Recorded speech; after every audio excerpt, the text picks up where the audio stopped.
Yo, yo, yo, yo, yo, yo, yo, yo, yo, yo, yo. Alright. Let's make this stuff. Let's make this shit happen. Because I'm actually really trying to get involved in this streaming stuff. How do I get it on here, bro? Yo, what's going on? It's your boy KJB back at it again with another live stream on YouTube. Today is August 27th, 2025, and we are coming to you live from Dallas, Texas. Welcome. It's a beautiful day, and there's a lot of interesting developments going on. Currently, right now, I'm trying to figure out how to just get this YouTube stuff going on. Like, I have so many ideas on what to do. I just figure, like, if I don't know what to do, then I might as well just start doing it. You know what I'm saying? Like, that's the best thing you can honestly do. If you're not sure the path, you have so many ideas, just go for it, bro. Just go for it. Just do it. So that's what I'm doing here right now. Because honestly, what I spend my time doing, a lot of the time, like, I'll waste time. I'll just be scrolling through YouTube, and I'll be, like, commentating and talking to myself, when in reality, like, why not make the streams? But then I also want to do video essays as well. So I'm thinking I'm going to start another YouTube channel for those as well. But for now, though, we're just going to get into it. Like, a lot of the stuff that I was going to watch normally, I figured, like, why not just watch it on stream? Hold on. I need to actually pull the chat up, though, because look, bro, trust me, like, I just got to get this stuff going on, because, like, I see chat rate going on 1. Hold on. Let me get this underway, because I think this is a good time. So anyways, I don't know how y'all been doing. I took off work this week because I started school, working full time, hoping to get my schedule shift changed to the weekends. But as of now, though, like, we're just trying to get through life, and then on top of that, hoping to get involved with some organizing, going to join the DSA this weekend. Yeah, life is moving. Let's just say that. I don't know. Let me see something. Chat rate, views 1, studio mode. Okay. I don't want that. I want the chat. How do I do this? Oh shit. She's like, "Why are you still here?" My mom's coming. Let me stop the stream. Kevin Joshua, why are you still here?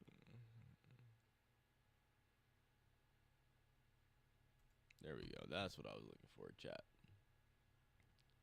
Learn more. Close. Okay, we got the chat up on the screen. Not to say that anyone will be in the chat, but if you are, I appreciate it. As of now, though, it's not really anyone in here. Hello? Yes. Hi, Mom. No, I didn't quit my job.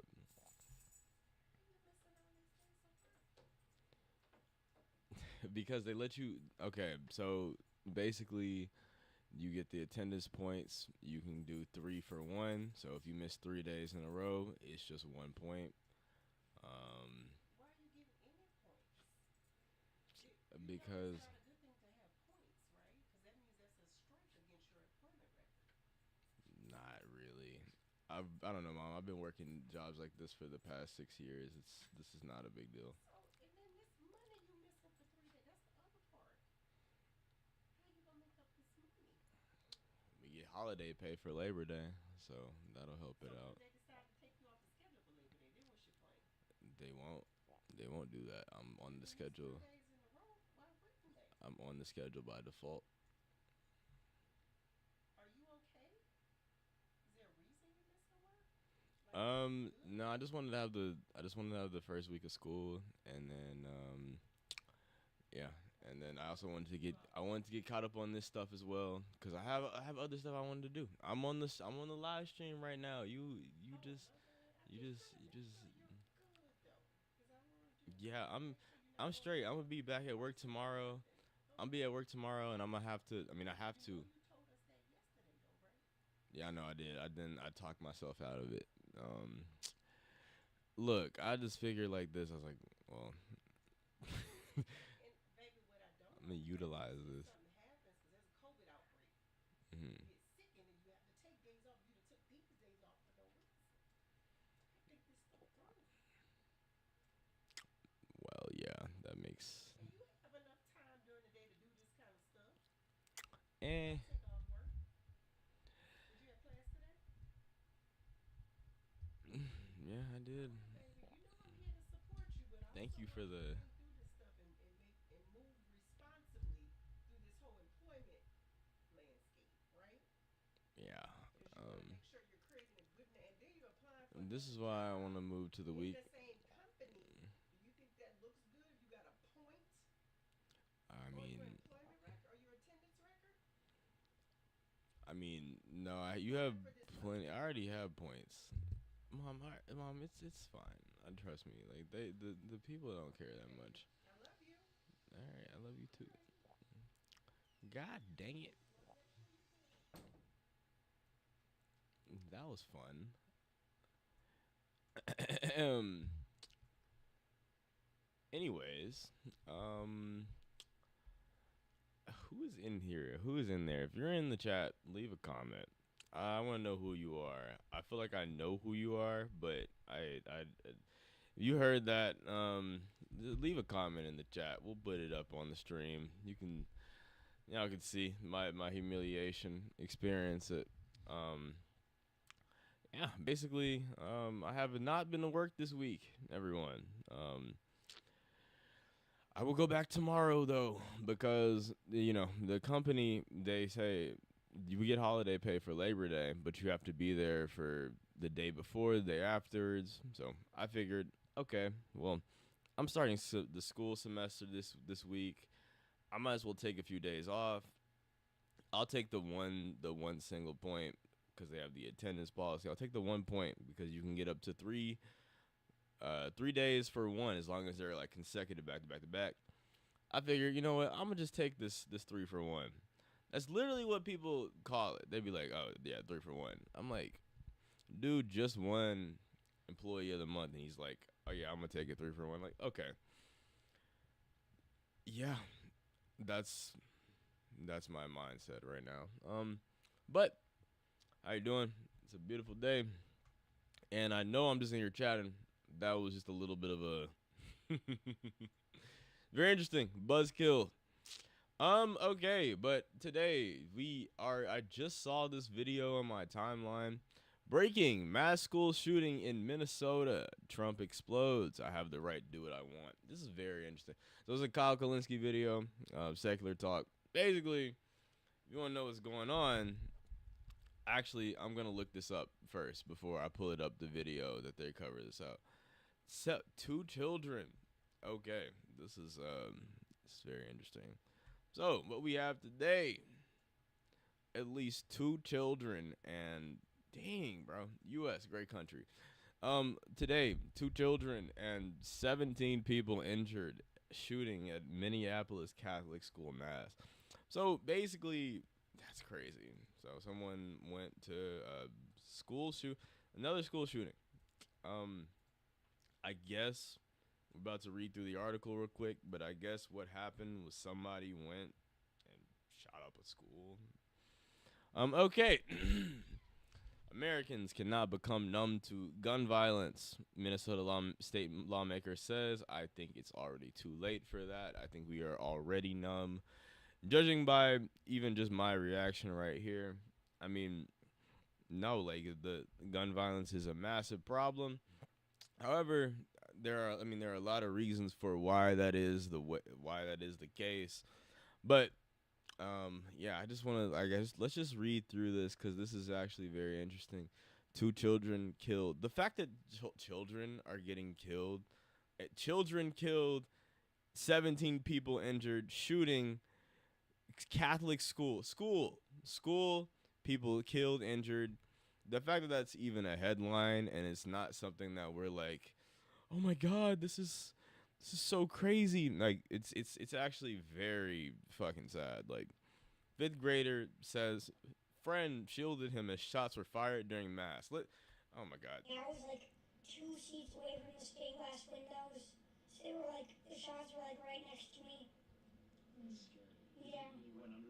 Bruh. Yeah. These these kids are scarred for life, bro. Fifth I grade. got like gunpowder on my neck. When Bro, you heard the shots, what He went said through he your got head? gunpowder on I his was neck, like- bro. The first one, I was like, what is that? I thought it was What just something in that the I world, heard. Again, man? I just ran under the pew. And then I covered my head. My friend Victor, like, saved me, though. Because he Oh my laid on top God. of me. But he got hit. My friend got hit in the back.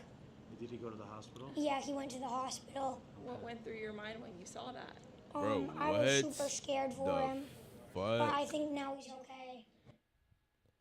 Okay, that's a crazy clip. Okay, bro just said that he had his. I mean, bro, that's insane. Like, and that's just the thing, right? Those of us, I'm not gonna lie, bro. Like, sometimes, like, going into public places while you're living here, it's like, it can be kind of scary. Just because you never know when this type of shit will happen. It's just like you have so many, like, mentally unwell motherfuckers walking around, but also at the same time, you have more guns than people. So it's just like, shit like this can easily happen at any place, any given time. It's the fact that schools seem to be a reoccurring theme. That's really problematic. Americans cannot become numb to gun violence. Minnesota State lawmaker says. Democratic Minnesota State Rep Emma Greenman emphasized that the shooting at what is that Annunciation Catholic School has far-reaching impacts in the local community, but Americans cannot become numb to gun violence. And I'm sorry, I think it's already too late. I actually think that we are shockingly, alarmingly numb to gun violence. It shattered our community today, but there are lots of things we need to do. We can't just become numb because that would be letting down all the victims of the past, she told CNN today. Yeah, it's incredibly painful right now. It's not hard to know. It's hard it's hard not to know people who are that's okay. Hard not to know people who were impacted by the shooting at the Catholic school. She said it's an area of Minneapolis where people come buy Christmas trees and attend community events. Bro, what happened, bro? Gun violence is a travesty. Greenman said gun violence is a travesty and that it's it's a national epidemic. Yes, it is a national epidemic, but we're not doing anything about it. It just keeps happening. I feel like most of us are numb. We're not just numb to gun violence. We're numb to everything. Like everything sucks and people are sort of just numb to it because there's not like people don't generally see like a way out of it. It's more of like we're experiencing all this shit. Like the average American has this sort of experience like this where it's just like, bro, am I gonna get shot today? Okay, like let me just say, like for my own, this just happened to me. We're gonna dive more into this, but I remember one time like being out and somebody like let out fireworks. Like when I was in Dallas in Deep Ellum, literally there was one night when I was out, somebody literally just decided to like let off fireworks, and like that shit's scary, bro. And it's the fact that you know that gun violence and mass shootings are a common occurrence that makes that shit all the much more scarier. It's like, damn, like, could I just have went out for like an innocent night tonight? Just like I thought I was gonna go out and just have a good night tonight, and then some crazy person comes and decides to start shooting. It's just like, well, damn. For me, it tells me two things. One, it's way too easy to get a gun here. Two, a lot of people are very like mentally unwell, and those two combinations don't make for good outcomes for the rest of us. It's either you're gonna have a situation where like someone's actually shooting, or like it'll be at the point where like the average person is like, damn, bro, somebody let off fucking fireworks in a public place. Like in my area, for example, like the high school that I went to, literally somebody let off fireworks in that school.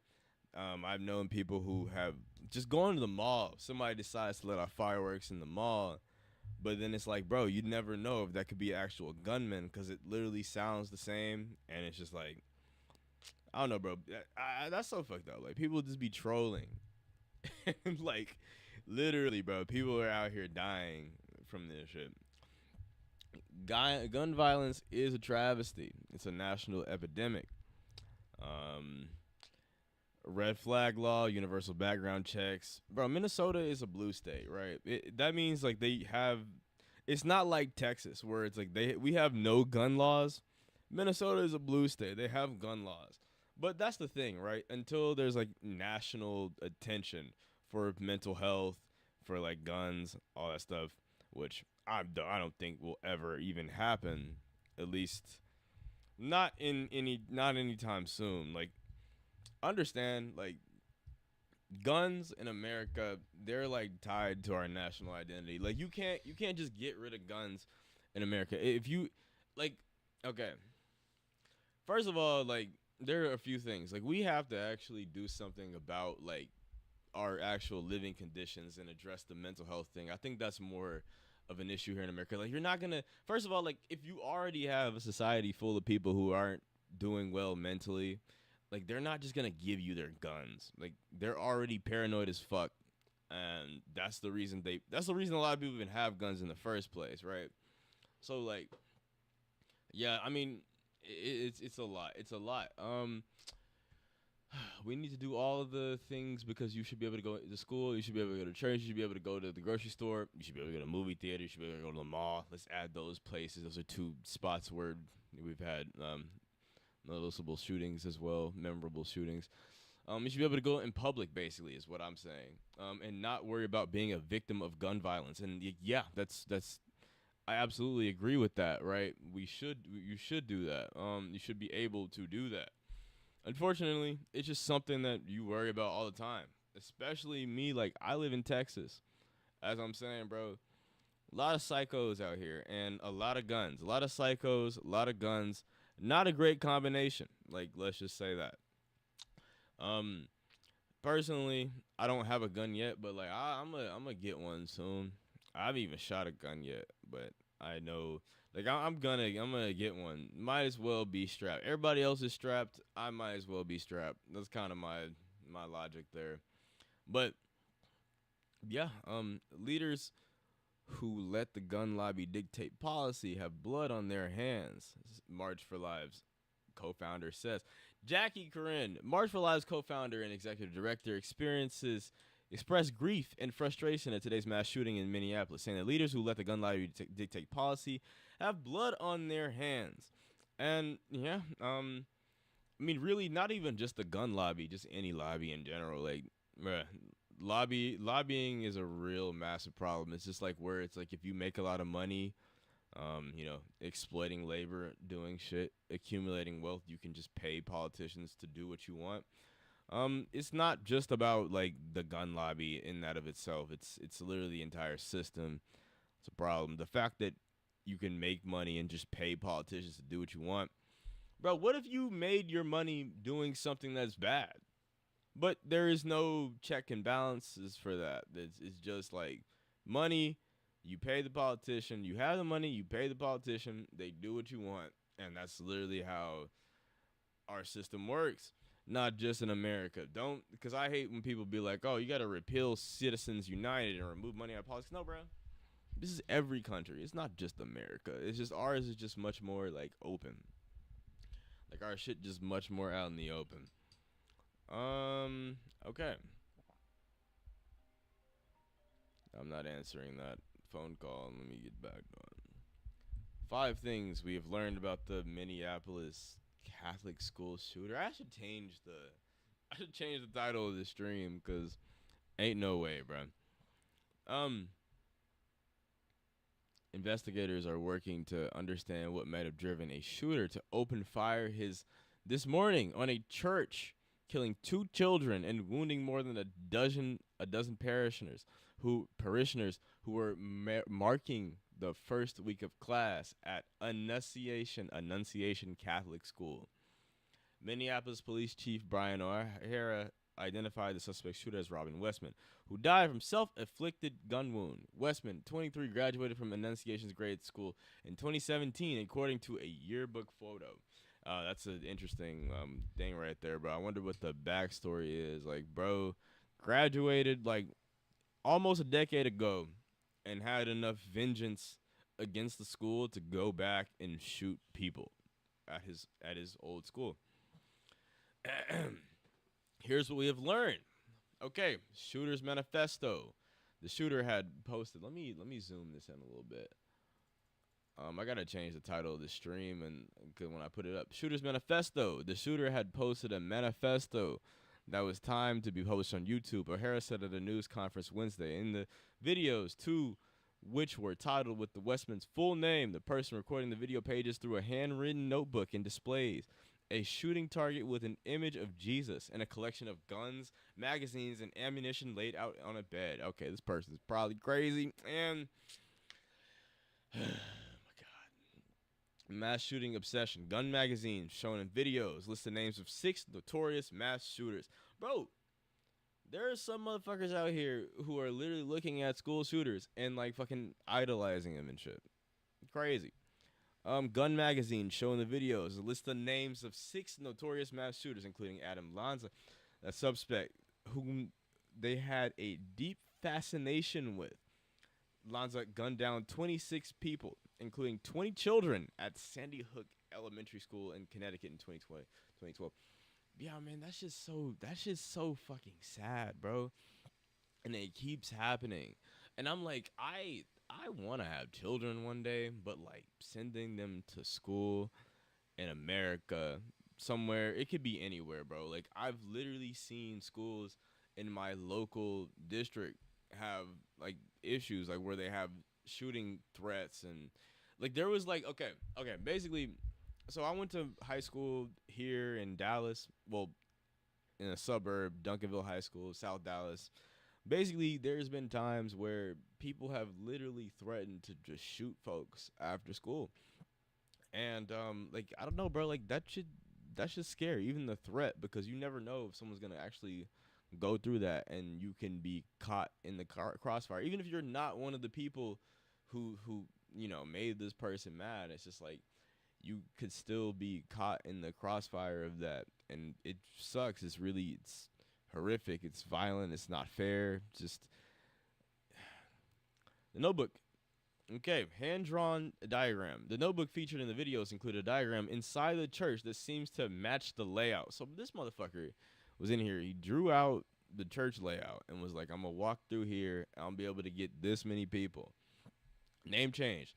The subject's mother filed legally to change the suspect's name from Robert Powell Westman to Robert M. Westman. Court documents show a judge who approved the petition in January 2020 wrote that the suspect identifies as a female.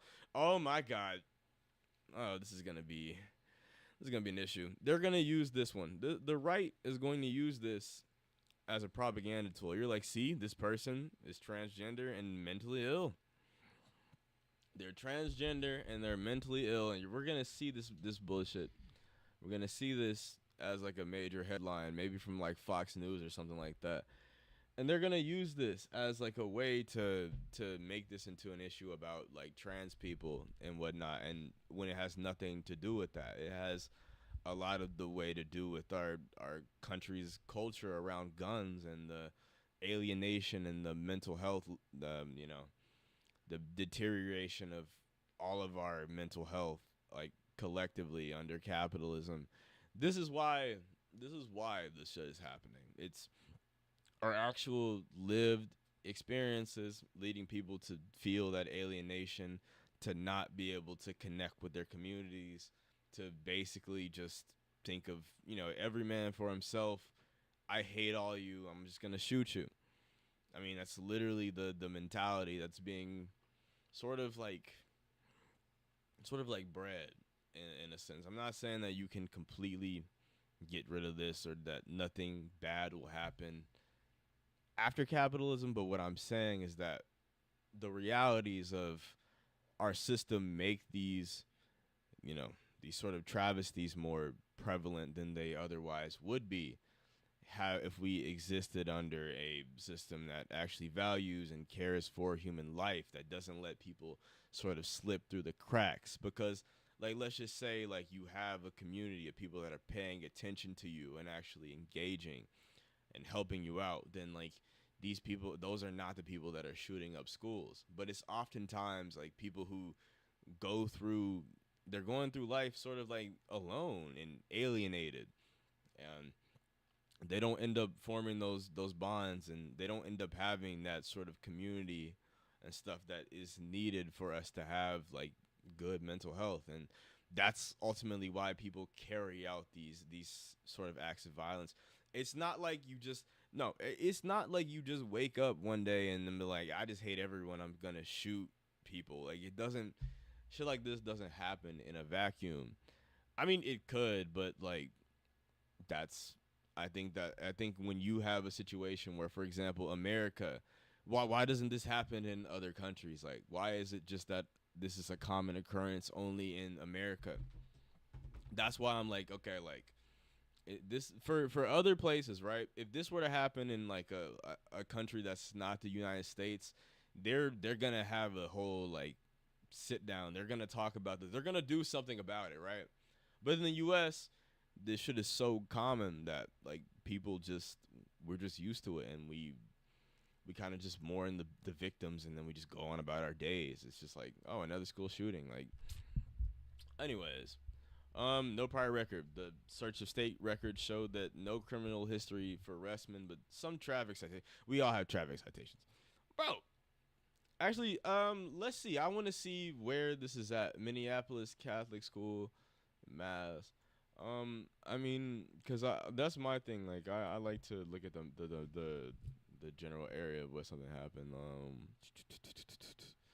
Cause like this is gonna like this. Who knows? This school, if it stays open, like they're gonna have like a whole like monument, Minnesota Catholic School. I'm just like, dang, bro. Like, you hate, like, okay. I think I had like a relatively like good school experience, non-alcoholic beer. I don't know, bro. I just like the taste of the drinks, not so much the alcohol itself, but it's good. Like, anyways, okay. What I was saying though, like Minneapolis school shooting. What school is this at? Like, what is it? Annunciation Catholic School. Where are you located? In Minneapolis. Is it in Minneapolis? Is it in the city? Let me see.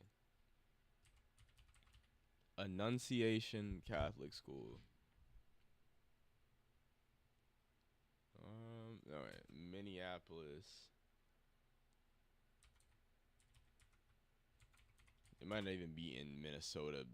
Minneapolis School. Okay. So it is in the city. It looks like it's in the city.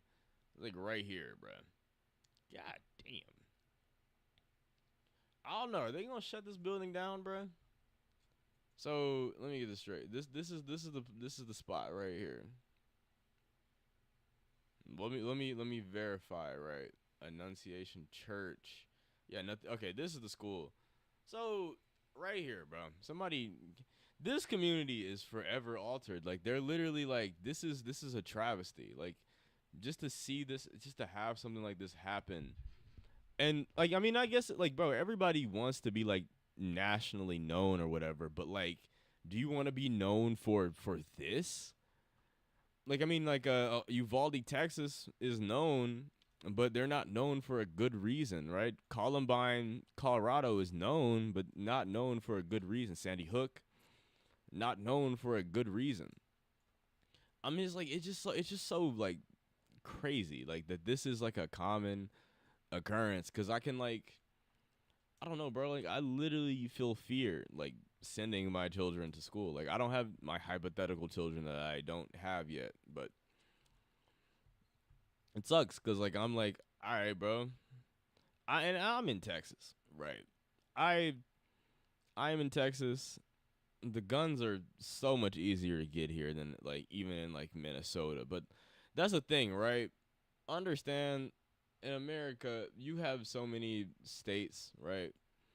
There's so many states. All of them have different gun laws. You can see where I'm not zooming into my location, but you can see all these states have different gun laws. So like when you're in, you can see I'm in like Dallas, right? You can see I'm in South Dallas, right? All these states have different gun laws. You can go buy a gun in Texas and then just make the road trip up to Illinois. You can buy a gun in whatever state you want and just drive over. There's no like border people checking you.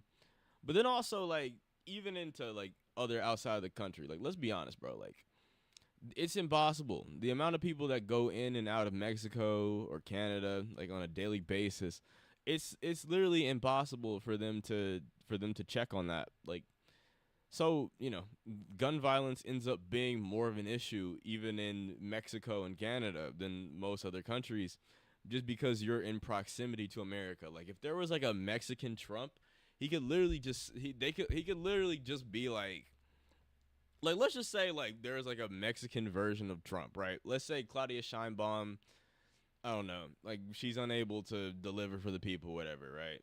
There could be like a Trump that's like a Spanish speaking.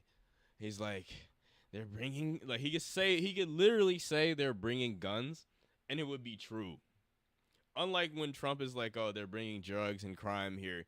He's just talking out of his ass. It's not true, right? But if someone from Mexico or Canada wanted to like, you know, be like that against the U.S., like, bro, they have a legitimate case because we actively make these other countries unsafe because of our gun laws. And like, look, bro, I think that it's far too late to do gun control in the U.S. If you're gonna do gun control, that should have been done should have been done like when everybody else was doing it. Right now, bro, it's not happening. And honestly, like, who cares, bro? I mean, I don't want children being shot at schools or in malls or anywhere for that matter. I don't want civilians just being shot from living their day-to-day lives. That shit's awful. But also like I think it's just far too late. Like the government's not going to do anything about gun control. It's just going to like things are going to continue. Nothing changes right now. We are sort of stuck, and I think we'll probably be stuck for like the next 5-10 years before we see any massive changes. That's just because those are the people who are in power right now, and they're not gonna give it up. They are incredibly dedicated to maintaining the status quo. But give me 1 second. I will be right back. About to take a little bathroom break. Give me 1 second. All right.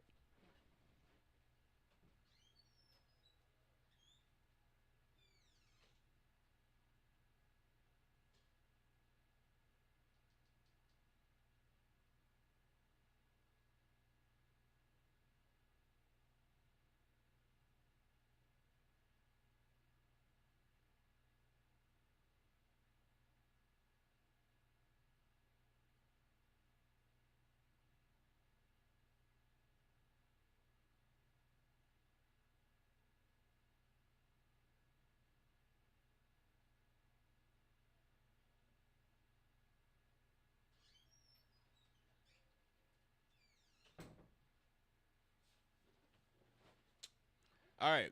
Welcome back. I know I'm live streaming to no people, but it's okay. Um, I was just gonna say, like, I was just thinking all the way along the way, like, yeah, I want to make video essays as well, just because I have a lot of, like, a lot of opinions that I think that, like, you can't just explain off the dome like that. I have to be able to show people, like, evidence of stuff. Like, it has to be. Let me actually make sure. Okay, my mic is right. I was finna panic. Goddamn. Okay. Anyways, like it has to be like more well written and well thought out. This is just off the dome. I'm gonna keep doing the streams, but I don't know. I just realized like, dang, bro, you gotta grind, but also like, you gotta give people alternatives. Cause like, bro, this is like a lot. There's a lot of shit that's going on, right? And there's just so many distractions. And unfortunately, the way it's gonna, a lot of the third world like stuff that's happening outside of American borders is gonna catch a lot of people off guard once it finally comes here. So my whole goal with this is just to provide an alternative to like the typical mainstream sort of coverage or lack of coverage more often. Like it's more of like it's not even like how they cover stuff. It's just more of just like not covering shit, omitting facts, and kind of like just keeping people in the dark. Um, yeah, like that's how they keep control. Yeah, I was gonna say okay. It's insane, bro. Minneapolis Mayor Jacob Frey. Thoughts and prayers, not enough. Who is like? What is this dude? Is he? I have to actually look him up. I'm sorry, y'all. I have to. Jacob Frey. Oh, this dude. Okay. Why does he? Bro, he. Oh my. He reminds me of like. He looks like Justin Trudeau, kind of like. Oh my god. Why the fuck does he? Does he not look like Justin Trudeau, bro? Let me see. Like he has the same type of like I don't know, bro. Okay, maybe, bro. Okay, bro. Come on, bro. Like this, literally, they're from the same template, bro. They're cut from the same. They're literally the same fucking. I mean, and this is the thing, right, bro? It's people like this. They have no vision for the future. The only thing that they're concerned with is maintain. How he's only 53. That's crazy. I guess the brain rot. I mean, not the brain rot, but like that Canada has less of a senior citizen problem as the U.S. I guess, even though it's still pretty fucking bad, bro. Like literally, this is the liberal, white liberal template that his okay, Justin Trudeau. But also, like, I don't know, bro. They literally look like they're cut from the same cloth. Either way, this dude, what's the DSA dude's name? Omar. Yeah, I hope he loses. I don't know. Same like Eric Adams. Eric Adams is definitely gonna lose. Zoran's definitely gonna win in New York. I don't. The other one's a little bit more of a toss up. I'm not sure. I'm not really. I haven't really followed the Minneapolis race as much. Minneapolis Mayor Jacob Frey demanded the leaders take action. Oh my God! In the wake of another devastating mass shooting, saying thoughts and prayers are not enough. Yes, they're not. You actually need to go out and do shit. Like, you gotta think about it, like, bro, like, you actually have to go out and do things. You have to actually go out and change stuff in the world, right? There is no amount of thoughts and prayers that you can give that are gonna stop kids from being shot. And no, I don't. This is not just the way things are, bro. Like there are actual changes that can be made so that people in the future won't have to go through what we're going through right now. Why are we just so okay with keeping things the way that they are, and then sort of like letting someone else deal with it? I mean, I feel like that's the mindset in America. Classrooms are sacred. You should be able to send your kid off to enjoy their day without the concern of them having this severe safety risk. Bro, schools are a lot more paranoid now too. Like from when I was like a kid versus how they are now, it's like they have way more security. That's one thing that I noticed. Like just I went back to my old middle school just to like drop something off, right? And I walk in there and I'm like, damn, bro, like they have this whole like security desk. You have to like swipe in now. Like you didn't have to do that when I was there. But now, 2025, it's like, yeah, just normal now because this is just becoming more and more common. Of course, as people become more and more alienated, they act out much more. Like it's just less opportunities for people, and also like less opportunities and sort of just more like division, right? A lot of the stuff is kind of like it is what happens when you create this type of culture. You're making the violence much more likely to occur. But I mean, it's on purpose too, right? Sort of like you divide and conquer the people. That's how capitalists stay in charge. All right, bro. These are sacred places. Classrooms are sacred, apparently. You should be able to send your kid off to enjoy their day without concern of them having a severe safety. Well, yeah, you should be, right? But you're not. Why is that? He warned against hate overtaking the public conversation about the tragedy, and that's another thing that I spoke on earlier. Like, it's the fact that this is happening. This has happened to be like by like a student who is transitioning gender. Like the people who are like, oh, it's a mental illness. Like this is gonna give the Ben Shapiro's and the Matt Walsh's a lot of freaking ammunition. Ultimately, what this is a distraction. Like it's literally distraction. You point the finger at people who have little power, and so that because naturally, right. Here's what will naturally happen. If they don't do that, then people have an understanding of what's going on, right? They have an understanding that like the CEOs of these companies are making billions of dollars, hundreds of millions of dollars,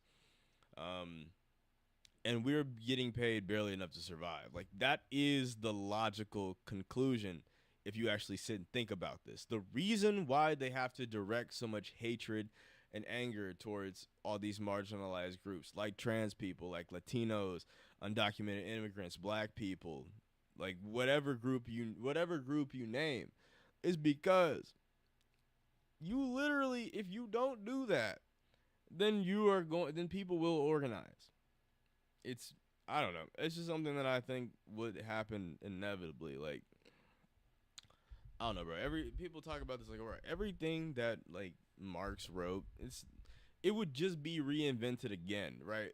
But it would literally just be reinvented again because the shit that he said, it's like, it's very profound. It makes sense, but like, this is the reason why you have the Fox News because it distracts people. It keeps people from coming to the actual conclusions of what's wrong with society. Like, yes, this is not a moment for hate, but like, due to the fact that the shooter was like a transgendered person, you know for sure they're gonna be on Fox News talking about how transgenderism is a mental health problem, when this has nothing to do with that at all. Because a lot of the other mass shooters are not transgender. What about those people? There is a mental health problem, but it's nothing to do with gender. It's to do with the fact that we can't. It's to do with the fact that our culture is completely alienating to people, and like, bro, you're letting all these motherfuckers fall through the cracks. Like, of course, some people are very like violent, right? But if you step in early and give them that attention, you actually like engage with them and make sure that they don't fall through the cracks, you can prevent a lot of this shit from happening. What is going on though is that people are slipping through the cracks. No one's paying attention to them, and they go out and commit violent, heinous acts. And it's just like, we kind of just be like, oh, it's a mental health issue, or the other side's like, oh, it's a gun problem. It's both of those things, but like, we're not doing anything to address either one of them. So like, and honestly, at this point, like I said, like the gun issue, I don't think it's gonna be addressed. Like, at least not anytime, not in this generation. Like it maybe the future, like maybe those people that come after us, they'll put away the guns. But I don't think people who are up to the task right now, or people who are alive right now, I don't think we putting away our guns. Like, at least not in America. Like, you can like have that as a long-term goal, but like, you can't. There's more guns than people. Like, that's what I'm saying. You can't just fucking take away people's guns and expect that to be something that it's not gonna be popular. Like, I don't know.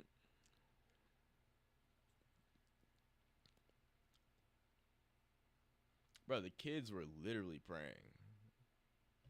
Like, imagine that. Like, that's just so like, you're praying to God so that you can have a good life. You want God to deliver for you, and then some crazy person just walks in and just starts shooting.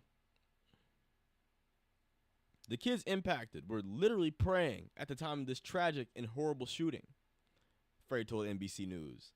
Tom Yamas and this. Oh, Tom Yamas. Oh, okay. NBC News is Tom Yamas. I need to look, bro. Let me do this more often. I'll get better at reading these articles. Okay, the kids impacted were literally praying at the time of this tragic and horrific shooting, Frey told NBC News' Tom Yamas this evening. It's on public servants and leaders to not just have words, but also have actions that are attached to those words. Yeah, good luck with that. Good luck with that. They politicians having answers is crazy. No, not them having answers, but like the actions. They don't do shit. If they did, then they wouldn't be politicians, because you can't, like, it's impossible to actually have principles and actually change things, just the way that the state itself is set up. I mean, literally, like, this shit's rigged, right? If you actually care about people, if you actually care about things being better, you're not going to be able to change this system through electoral means. It's just not happening.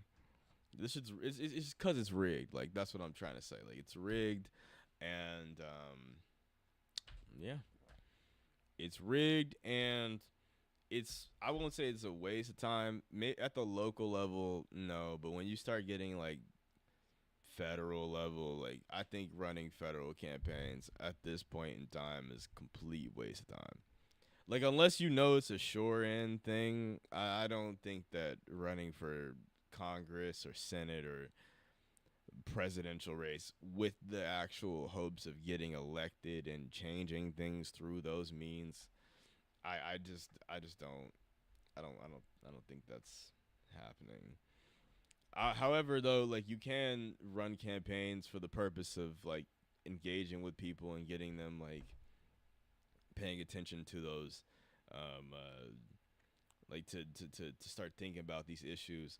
Kind of like Bernie Sanders did that. Unfortunately, he also is like super loyal to the Democrats for some reason. So he did that, and instead of like starting his own party afterwards, this is how you know like Bernie wasn't it, right? He kind of opened the door. I'm not gonna lie, like Bernie Sanders, right? For a lot of people, he kind of like started the conversation. Bernie Sanders, to all his credit, I will say he started the conversations back up to people who weren't already like socialist, people who weren't already leftist. Like, Bernie Sanders started those conversations back up. That's what you can give him credit for. Even you can extend that to like AOC, even though even though AOC is currently voting for Israel defense spending and shit. You can see example of why electing people to office doesn't work. No, you don't go and reform the party. The party reforms you. You try and make those changes. But that's the thing, right? Most people, we have been told our entire lives that if you want to make changes, you have to go out and vote. Electoralism works. We've been told that for our entire lives. So it's like, on that sense, engaging with electoralism makes a lot of freaking sense. Hey, bro, I'm just like, damn, bro. Children's Minnesota paid for patients who were admitted to its Minnesota hospital after today's mass shooting has been just charged. Oh, my God, bro. Okay, 3 children remained at the facility. The hospital said afternoon. 7 children, 9 through 16. Our thoughts are with the victims. Okay, trust me, bro. I'm not going to be, oh, my God. I'm not going to be covering this for too long, but it's actually very, like, sad and frustrating. It's like, there will be no changes that come out of this. It will just be, it's been a minute since we've heard anything about the school shoot. Like, okay, I want to say that. Like, it's just like, it's going to be a minute before nothing is going to come out of this, bro. A state senator who was targeted in a political shooting. That's another thing. Bro, shit's getting real. In 2025, bro, you literally had Minnesota, one of the state representatives, they literally tried to kill somebody. They literally tried to kill a Minnesota state senator a few months ago. I forgot about this. Minnesota State Senator John Hoffman and his wife, Yvette, offered love and support to the Annunciation Catholic Church and school community. The Hoffmans were among those targeted in shootings in June that authorities described as targeted political assassinations. Like literally, bro. Like this literally happened. Like they tried to shoot, they tried to kill some public lawmakers in Minnesota like not too long ago. This was like around the time of the election. Like I'm just like, bro. In a family statement, the Hoffman said they understand firsthand the impacts of these mindless acts of violence and senseless attacks. But these people are crazy. We live in a country full of crazy people. Okay, crazy people. Crazy people are everywhere, right? But the difference between the crazy people in the U.S. versus everywhere else is that everybody has guns, bro. Like it's literally it is just the way it is, bro. Just because of how, and you think about that, like everybody has guns here. Like people are crazy all over the world, but it's not just the military that has guns. It's literally just, bro, your random grandma on the corner of the street. She is packing, bro. Like she is strapped. Your that old lady who stays in the corner in your neighborhood, she is strapped, bro. I mean, that's the difference between America and like every other country. It's just like it's the guns. There's two things that make America exceptional, right? Exceptionally like ridiculous. It is the healthcare system and the amount of guns that we have. Those two things make America stand out like as just an exceptionally like bad place. Like I don't know, like and I've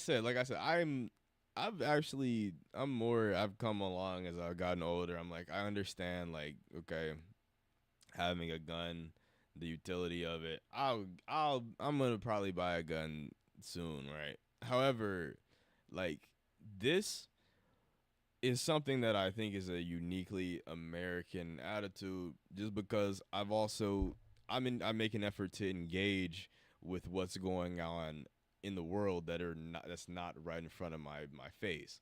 A lot of people are not doing that, and so therefore we're sort of just living uncritically within our bubble here. America is a massive bubble.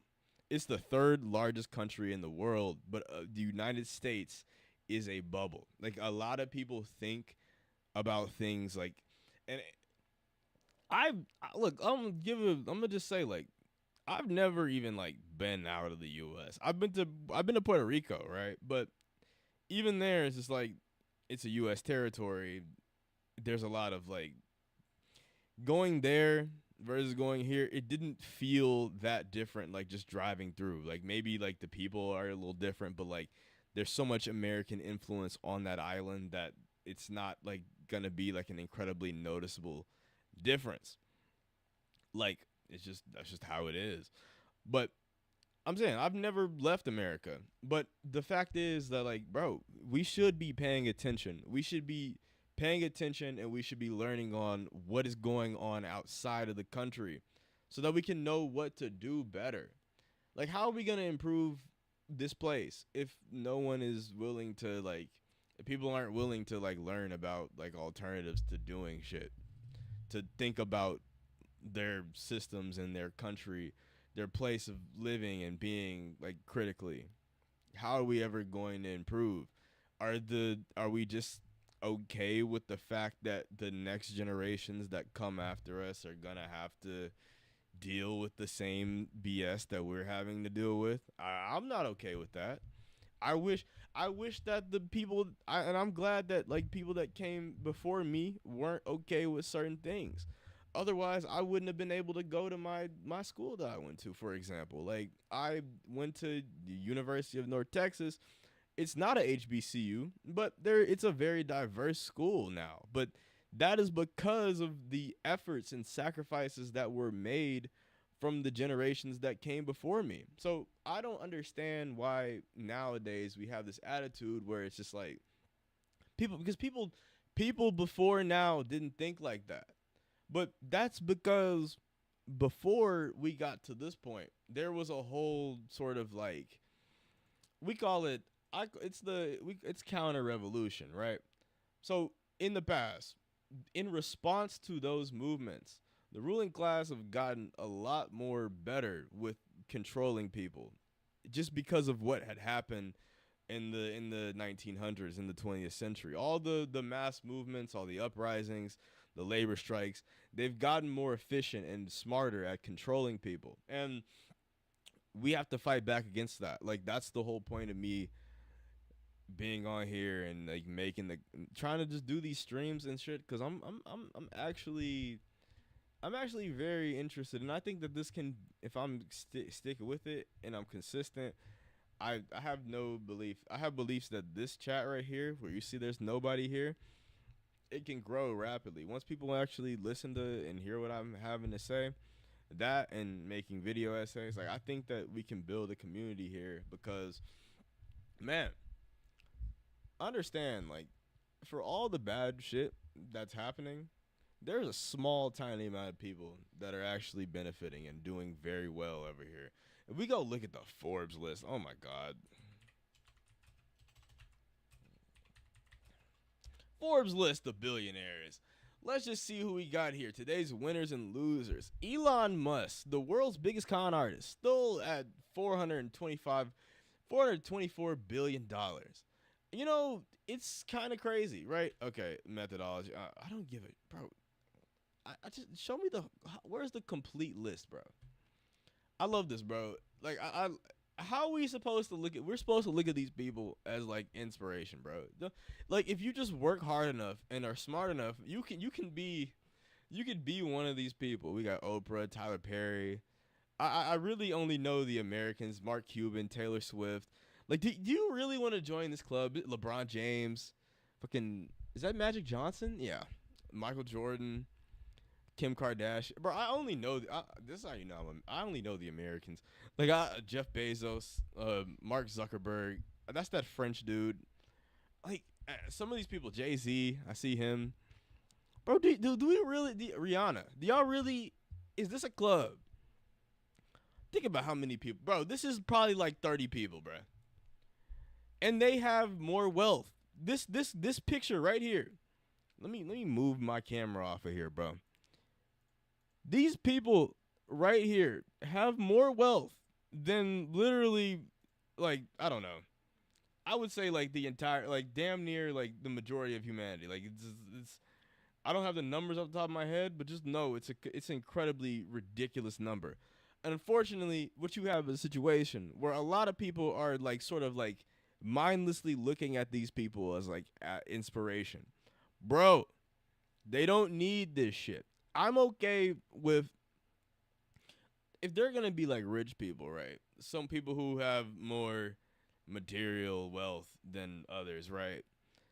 Can we at least like make sure there aren't motherfuckers just sleeping on the street? Cause at that point is just they just have money just to have money. There's no practical reason. Like if these people only had all these billionaires on this list, right? I mean, in this, oh my god, I'm getting mad looking at it.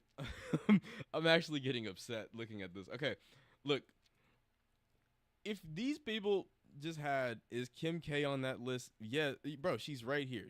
Kim K is right here. Kim K is right here. This is literally like a list of entertainers.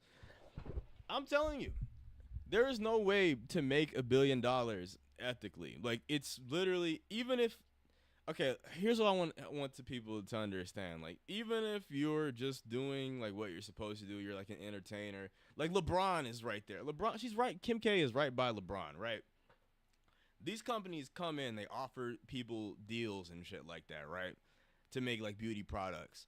Bro, they literally make the products in like the most abhorrent conditions in like Indonesia or like India or Bangladesh or China or something like that. Like these people who make those products to make these billionaires money are working in like some of the most absurd conditions that you have ever seen. Like that would be unacceptable by American standards. However, it's just like they kind of just, you don't really see that part because that part's hidden from us on purpose.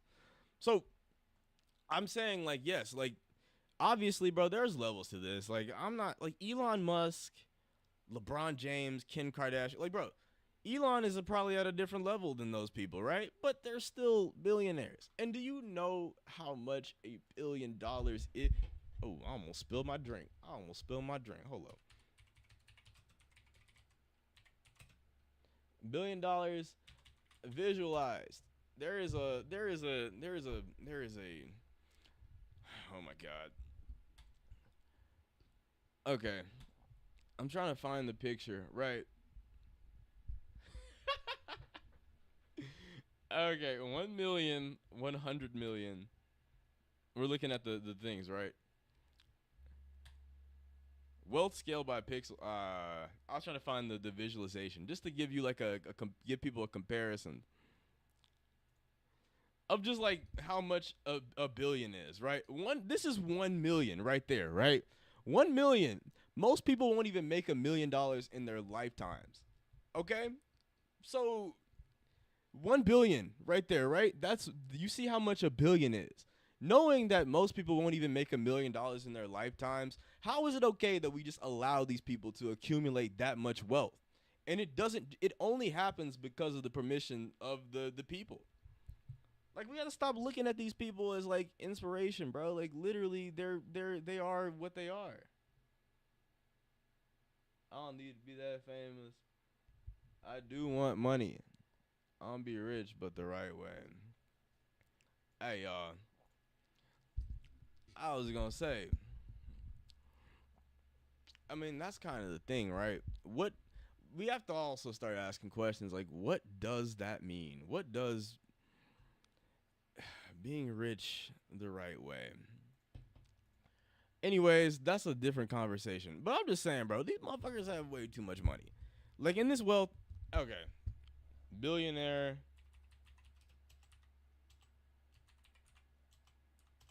wealth versus world, motherfucker. The distribution of half of the world's wealth. Where did I just see that? Half of the world's wealth belongs to the top 1%. Oh my God. Oh my God, bro. And I don't know, Reddit. Yeah, I don't know. I'm trying to pull it up. I know how much. Actually, let's just go look up absurdity of billionaires, just because I can give like a chat, right?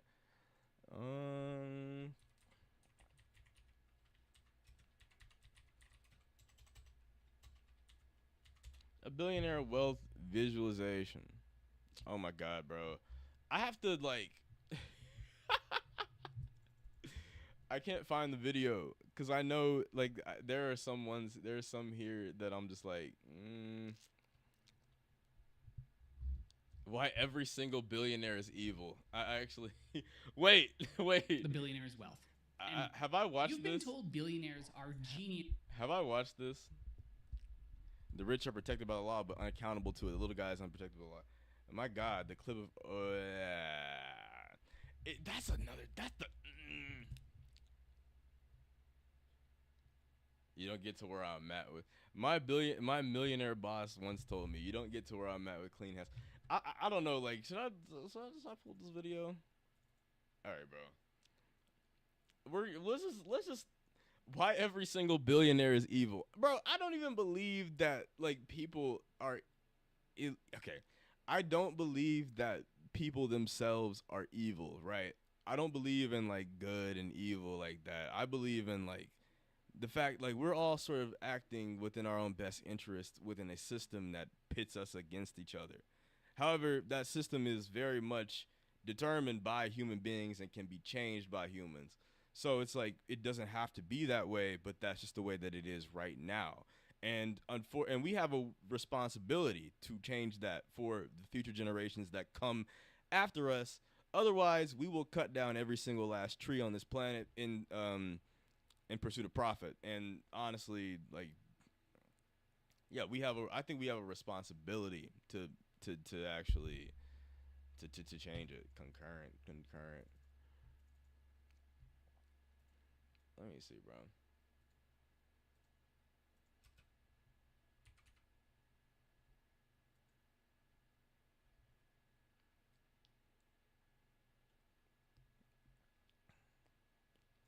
Is Kim K on that list? I mean, yeah, Kim K is absolutely on the list.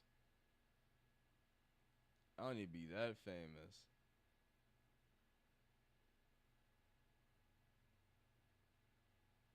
I do want money. Look at that. I mean, okay, look. I say this, bro.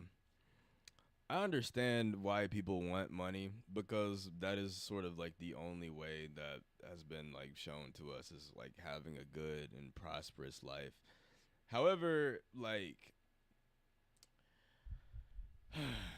I want to encourage people to think more collectively because we both are important, right? The collective is important, the individual is important.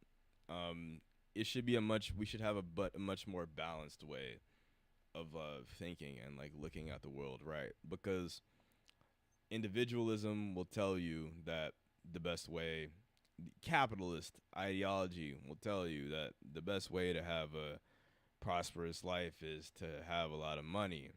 You're not supposed to think about what impacts a small amount of people having money can have on other people because you did what you were supposed to do correctly. However, if we are ever going to have a just, fair world, we need to redefine what rich means. I mean, that's kind of a thing, right? You can't being rich within the modern day context, not good. Businesses who Not create good. jobs and Let's just be honest. innovate. Do billionaires create jobs? The answer is No. no. They make people happy and they're inspirational.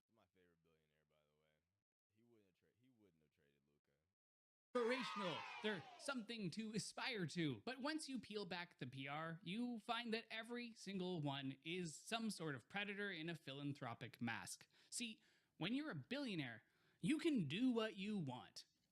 And that is a problem. That is the problem, right? Oh shit, let me turn my mic. That is the problem. That is the problem, right?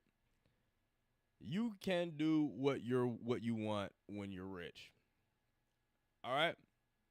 However, what people want doesn't always there are often consequences for people being able to do what they want.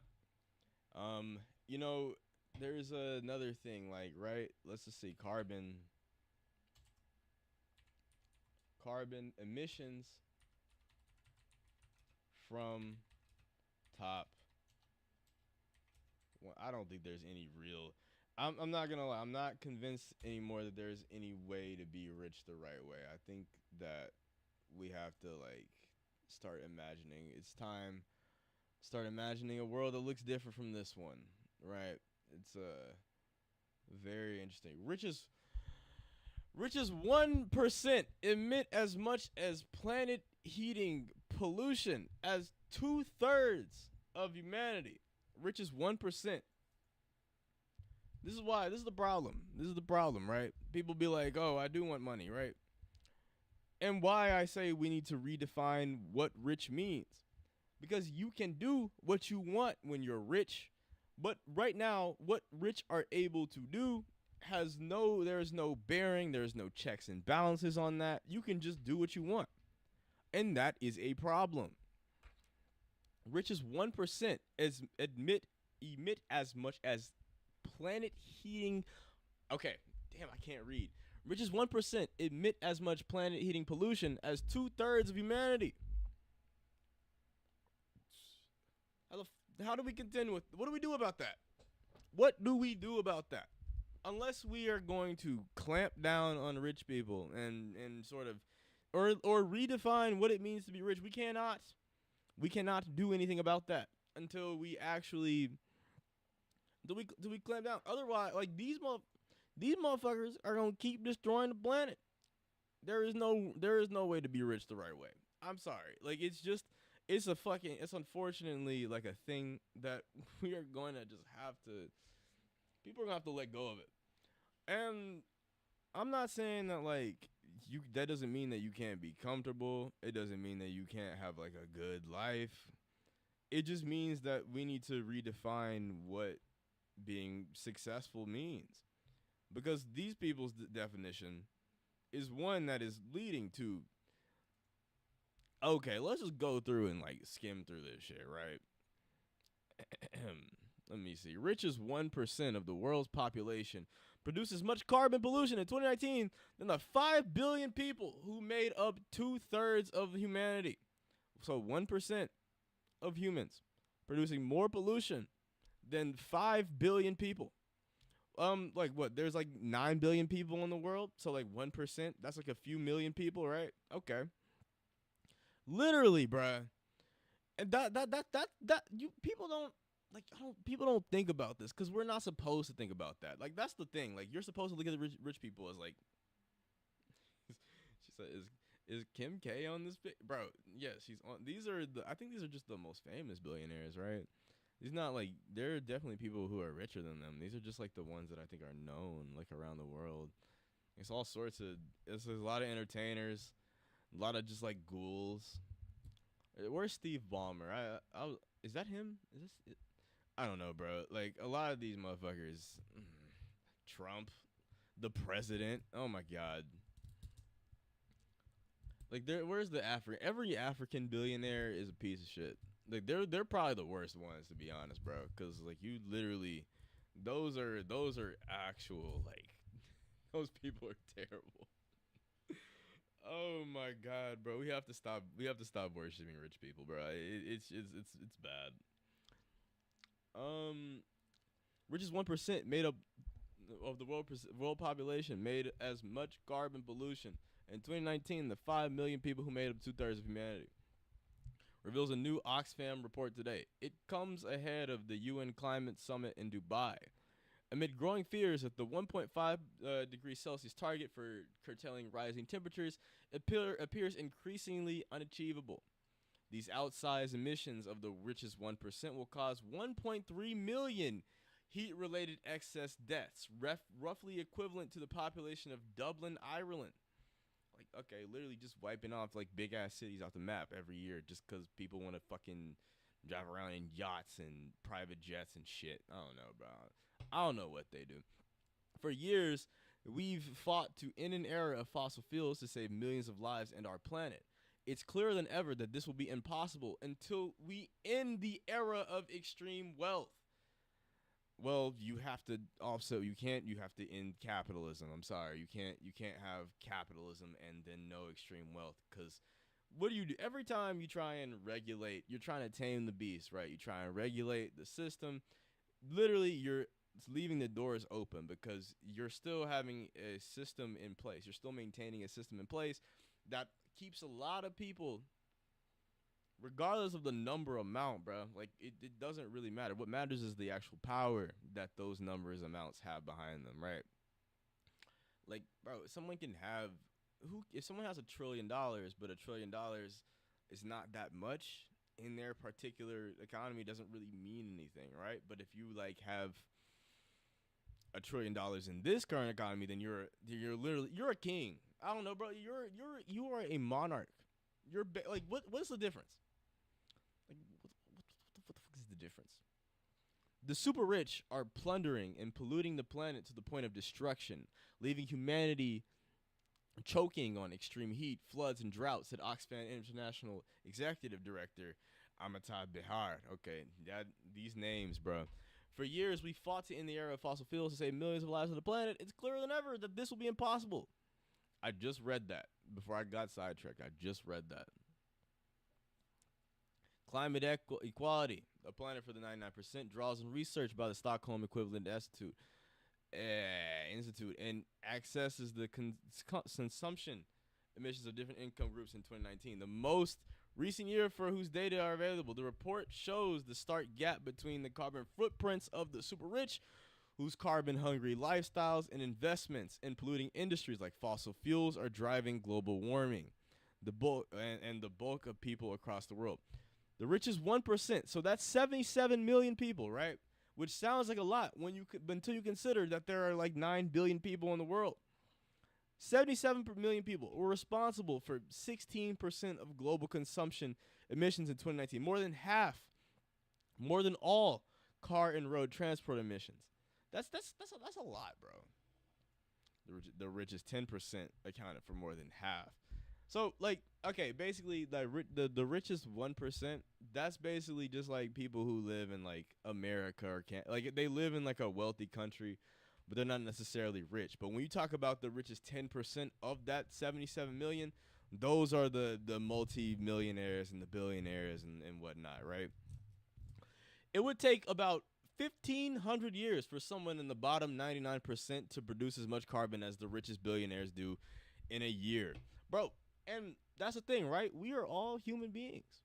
Like me compared to a billionaire, right? I have the same like physical requirements to stay alive as this billionaire does. Yet, for some reason, this one person consumes more than I will do in an entire lifetime. Crazy. Like in like a single day, right? This person pollutes more than I might in like in my life, right? In a single day. Even though we have the same basic like material requirements to stay alive. Like why does one person need that much when you have like it's systemic, right? Every year, the emissions of the richest 1% cancel out the carbon savings coming in from nearly 1 million wind turbines. Okay. Since the 1990s, the richest 1% use up twice as much carbon as we have left to burn without increasing global temperatures above the safe limit of 1.5 degrees than the poorest half of humanity. The carbon emissions of the richest 1% are said to be 22 times higher, greater than the level compatible with the 1.5 degrees goal Celsius of the Paris Agreement 2030. It sucks. Climate breakdown and inequality are locked into vicious cycle.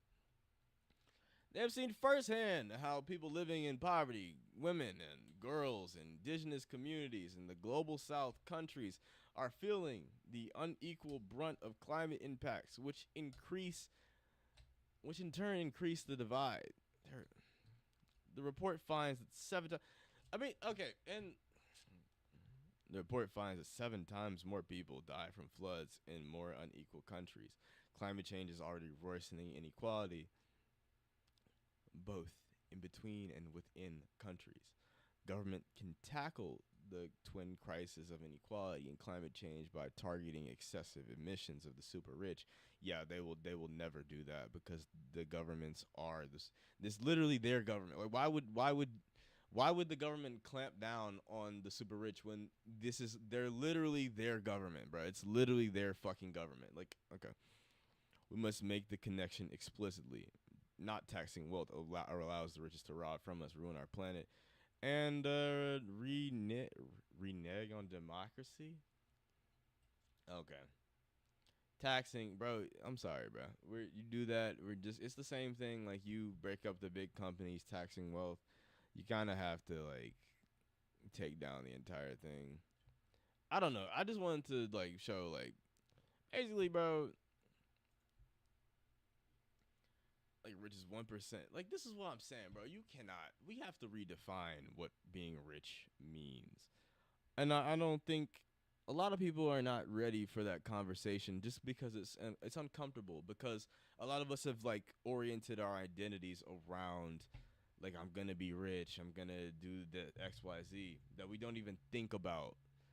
That's why like some of these that's why I'm gonna be rich but do it the right way. There is no right way is the point that I'm saying. Every one of these billionaires on this list thinks they're doing it the right way. That's the freaking point. There is no right way. As long as there are people starving on the street, there is no right way to be rich. I'm sorry.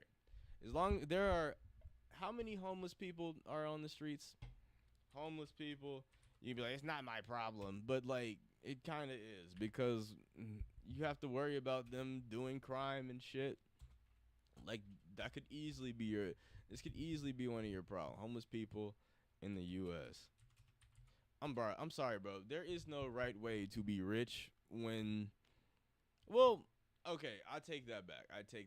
Unless you're like an entertainer, right? That's probably the only right way to be rich. I mean, yeah, entertainer, maybe a doctor. Um, but then like once you start investing, then you're already like that's the problem, right? Like once you start investing into the system, like it's there's no right way to be rich through like conventional methods. Like you have to like you either have to be like an entertainer or like some sort of like high skilled wage worker that pays a lot and you just like save. Bruh, motherfuckers in the bit like talking about this shit. When there are people putting my story up on the map, I mean, I'll take it. All right, bro. All right, bro. I appreciate the support, even though none of y'all are currently in here. It means something. I don't need to be that famous. I do want money. Yes.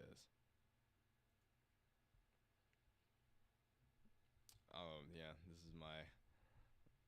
Yeah. I love that. These are my people. So far, I had more people commented on my first stream that I did. I'm gonna just keep going at it. How long has it been? An hour, 21 minutes, bro. We are here, right? The Democrats suck. Everyone sucks. Everything sucks. Good billionaires like an honest politician. They do not exist.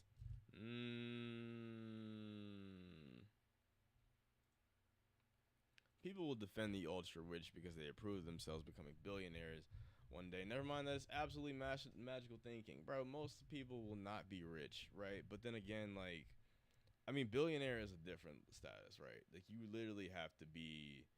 There are very few billionaires. There are a ton of millionaires. This is why, like, people can say things like, "There's a difference," because there is a difference between someone who has like $1 million,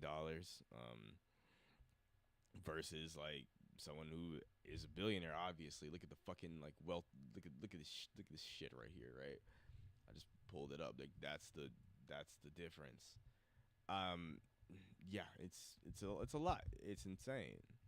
However, like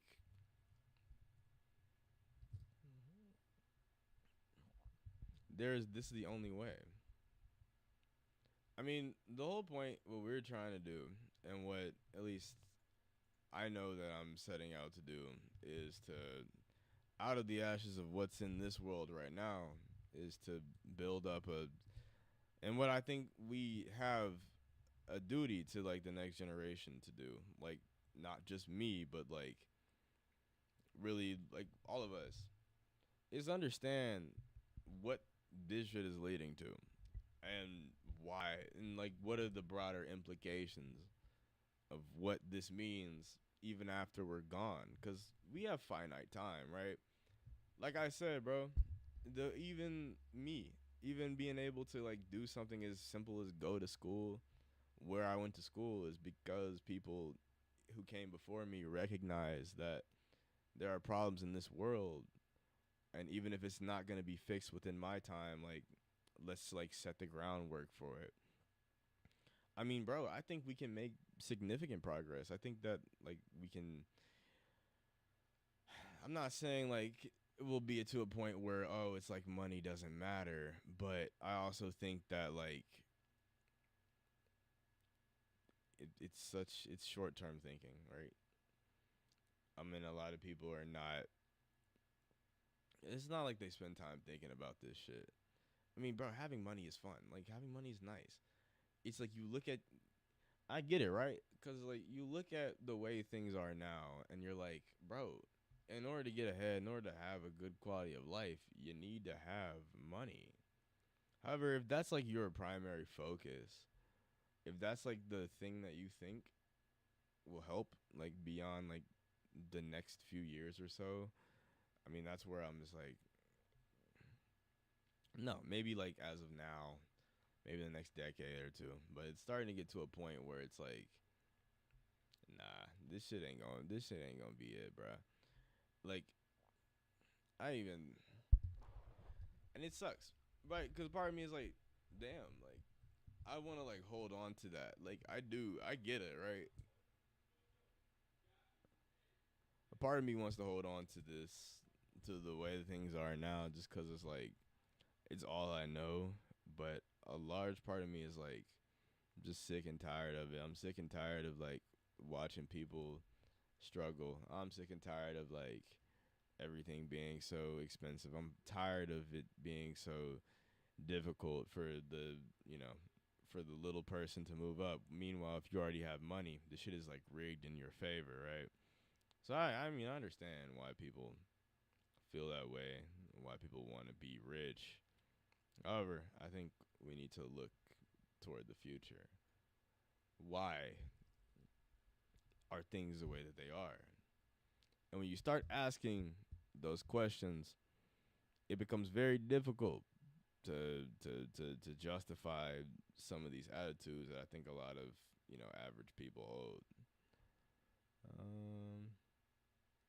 What are you the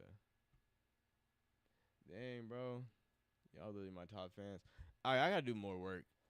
I gotta do more work, bro. Motherfuckers out here, they talk about my stream and shit. Like, look, bro, we need to find something more entertaining to watch. I like this. I like the YouTube stream.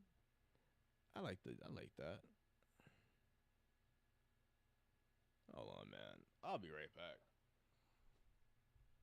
Understanding and dramatic. Nah, that's a good one.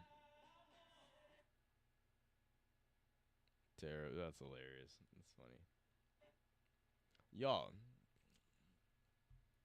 why is the stream so... How is the stream, bro? I hope my audio comes out good this time. Is my audio good, y'all? Ooh, excuse me.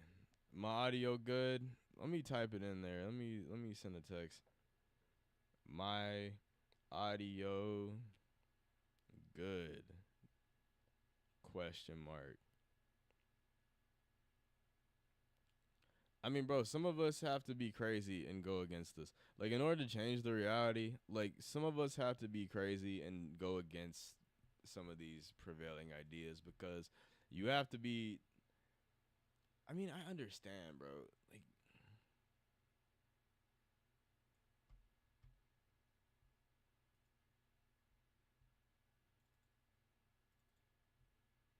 I'm about to watch this video of this white man when I come back from my computer. You can hear. But as far as tone from my computer, oh, God. Well, I'll be right back, y'all. 1 second.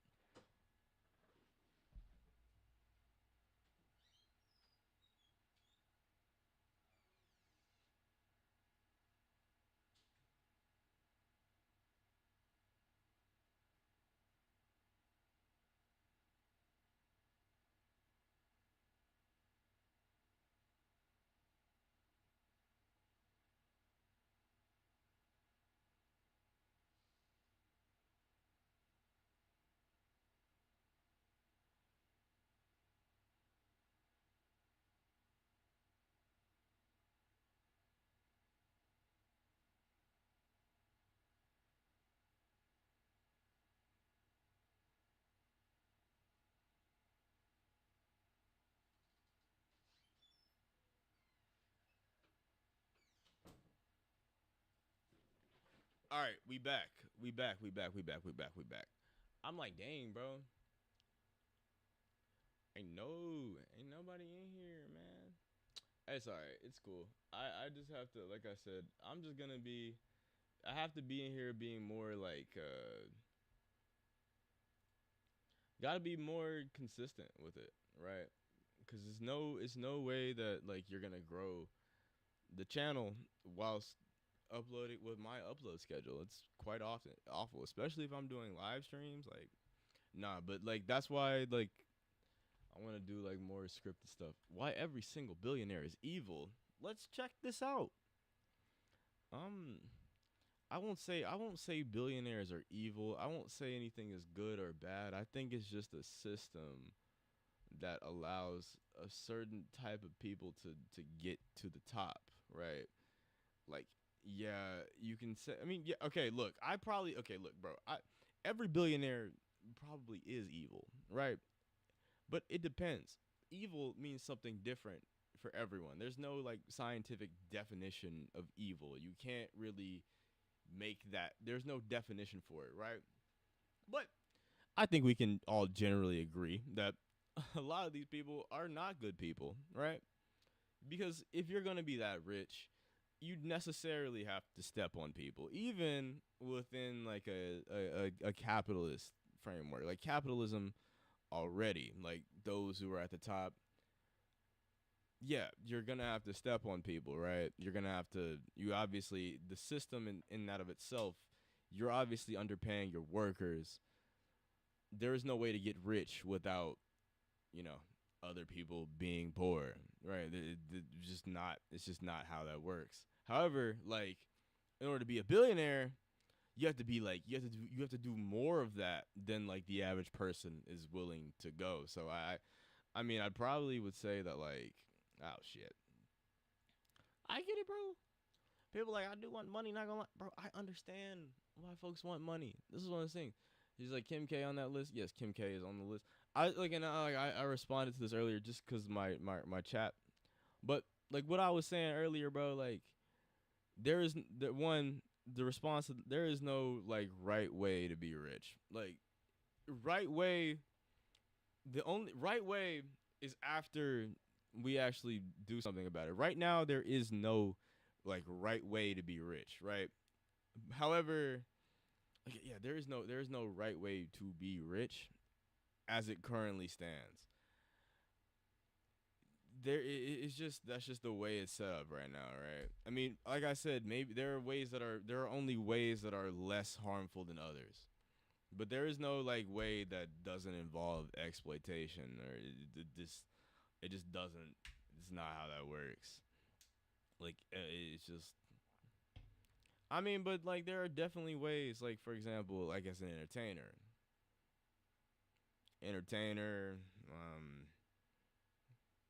Yeah, not that many ways, but then the problem with that is like once you become rich, like even like through wages or as an entertainer, you're gonna start indulging in like business activities, and once you get to there, I'm sorry, there is no way to like be like a rich business owner like without like underpaying your workforce because it's literally just the way the system works. Like you have to be rich. Like you have to underpay workers in order to be rich. It's just that's just how if you're like doing it from like a business owning perspective. You can even look at it from like a record label perspective. Like if you have money initially, you can just invest and then you just pay people to do the work for you and you're not really working hard at that point. You're kind of just sitting on your ass. But like just having money in that of itself doesn't mean that you worked hard or anything like that. It just means that you happen to get money, but it doesn't mean that you didn't work hard. It just means that like there is obviously luck involved with for the people who have money. Like the people who work the hardest every day are the ones who have the least.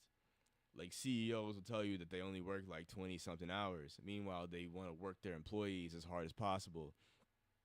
It's just I just want people. I want to hammer this into people. Like and there if there's one thing that I do, it's to get people to understand. Like, bro, stop trying to win at this system. Understand that you have a finite lifespan, and also, well, actually, people understand that.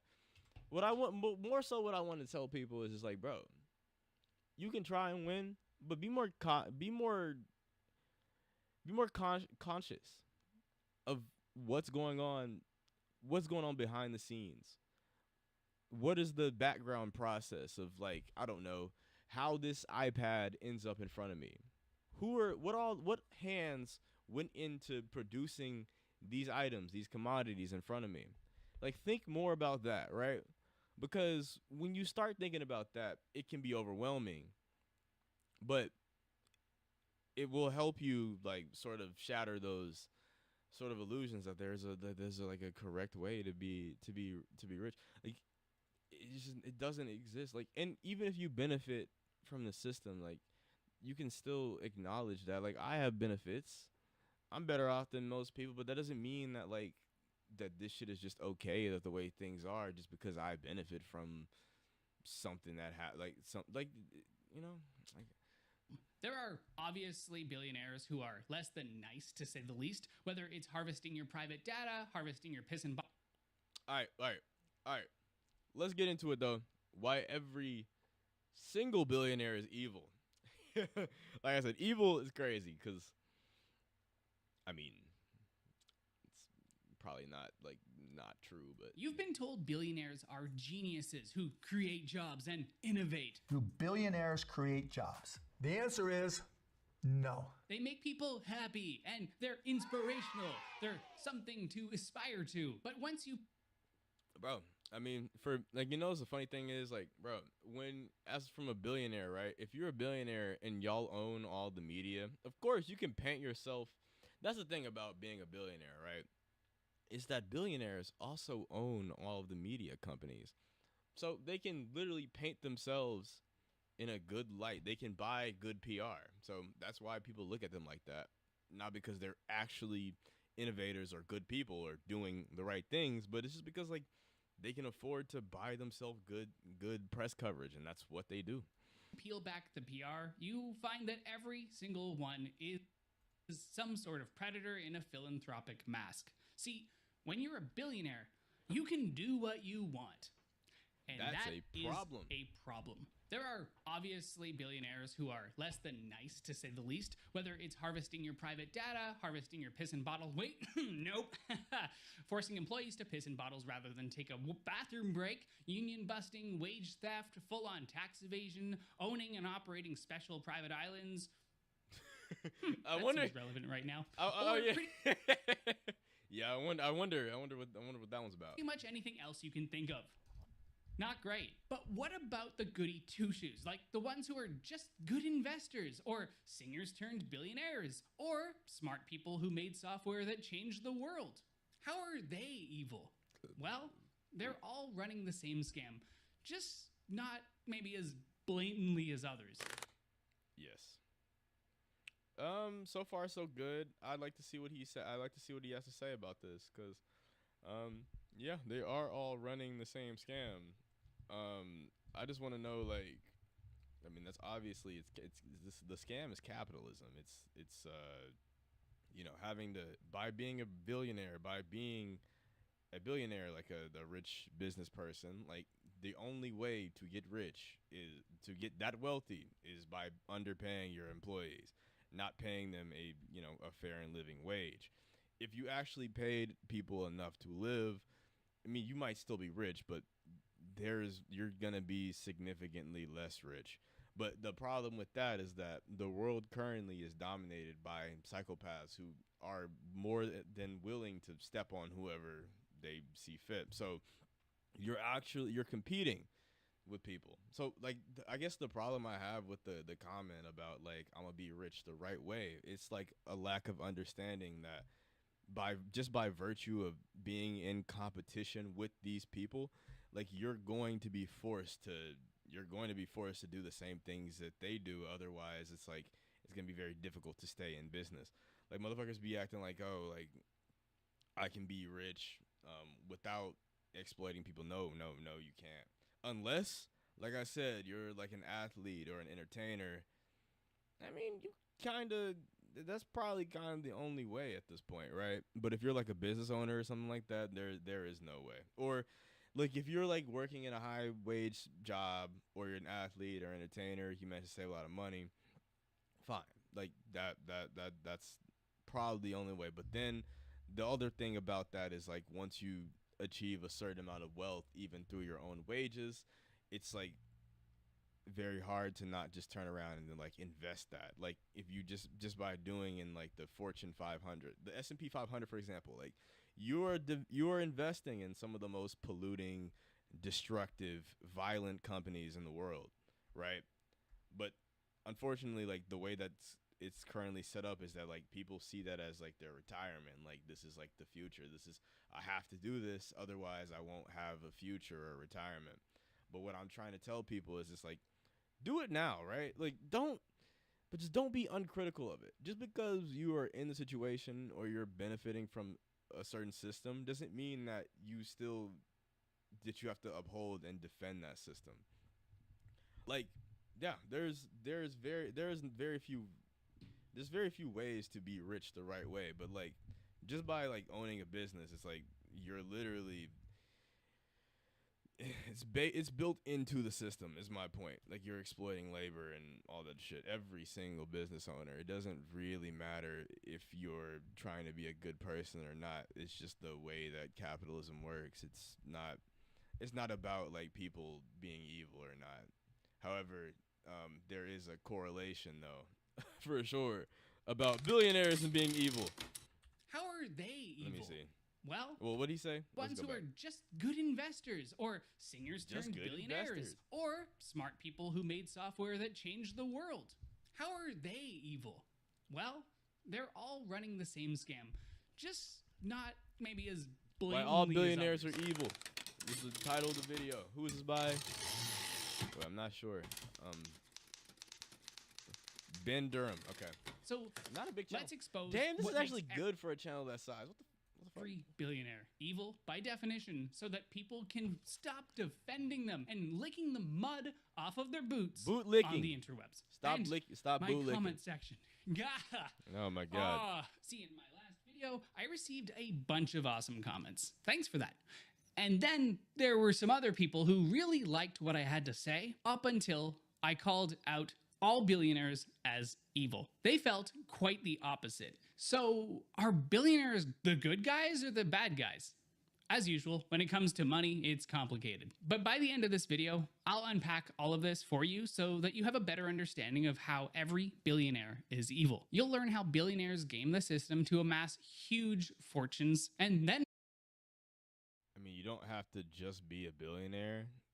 It's just because, like I said, like billionaire. You gotta remember, like billionaires, they run the system, right? They are the ruling class. They are the capital owners, right? They are the ones who determine the ideas of the broader society. Just because when you own all of the media companies, the media producing companies, you fund the politicians who determine what gets taught in the education system.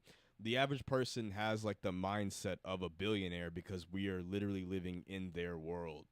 Just like the average medieval peasant would defend their king, their monarch, we defend our rich people, our billionaires, because we're living in their system and we go through their education. That's why people are like that.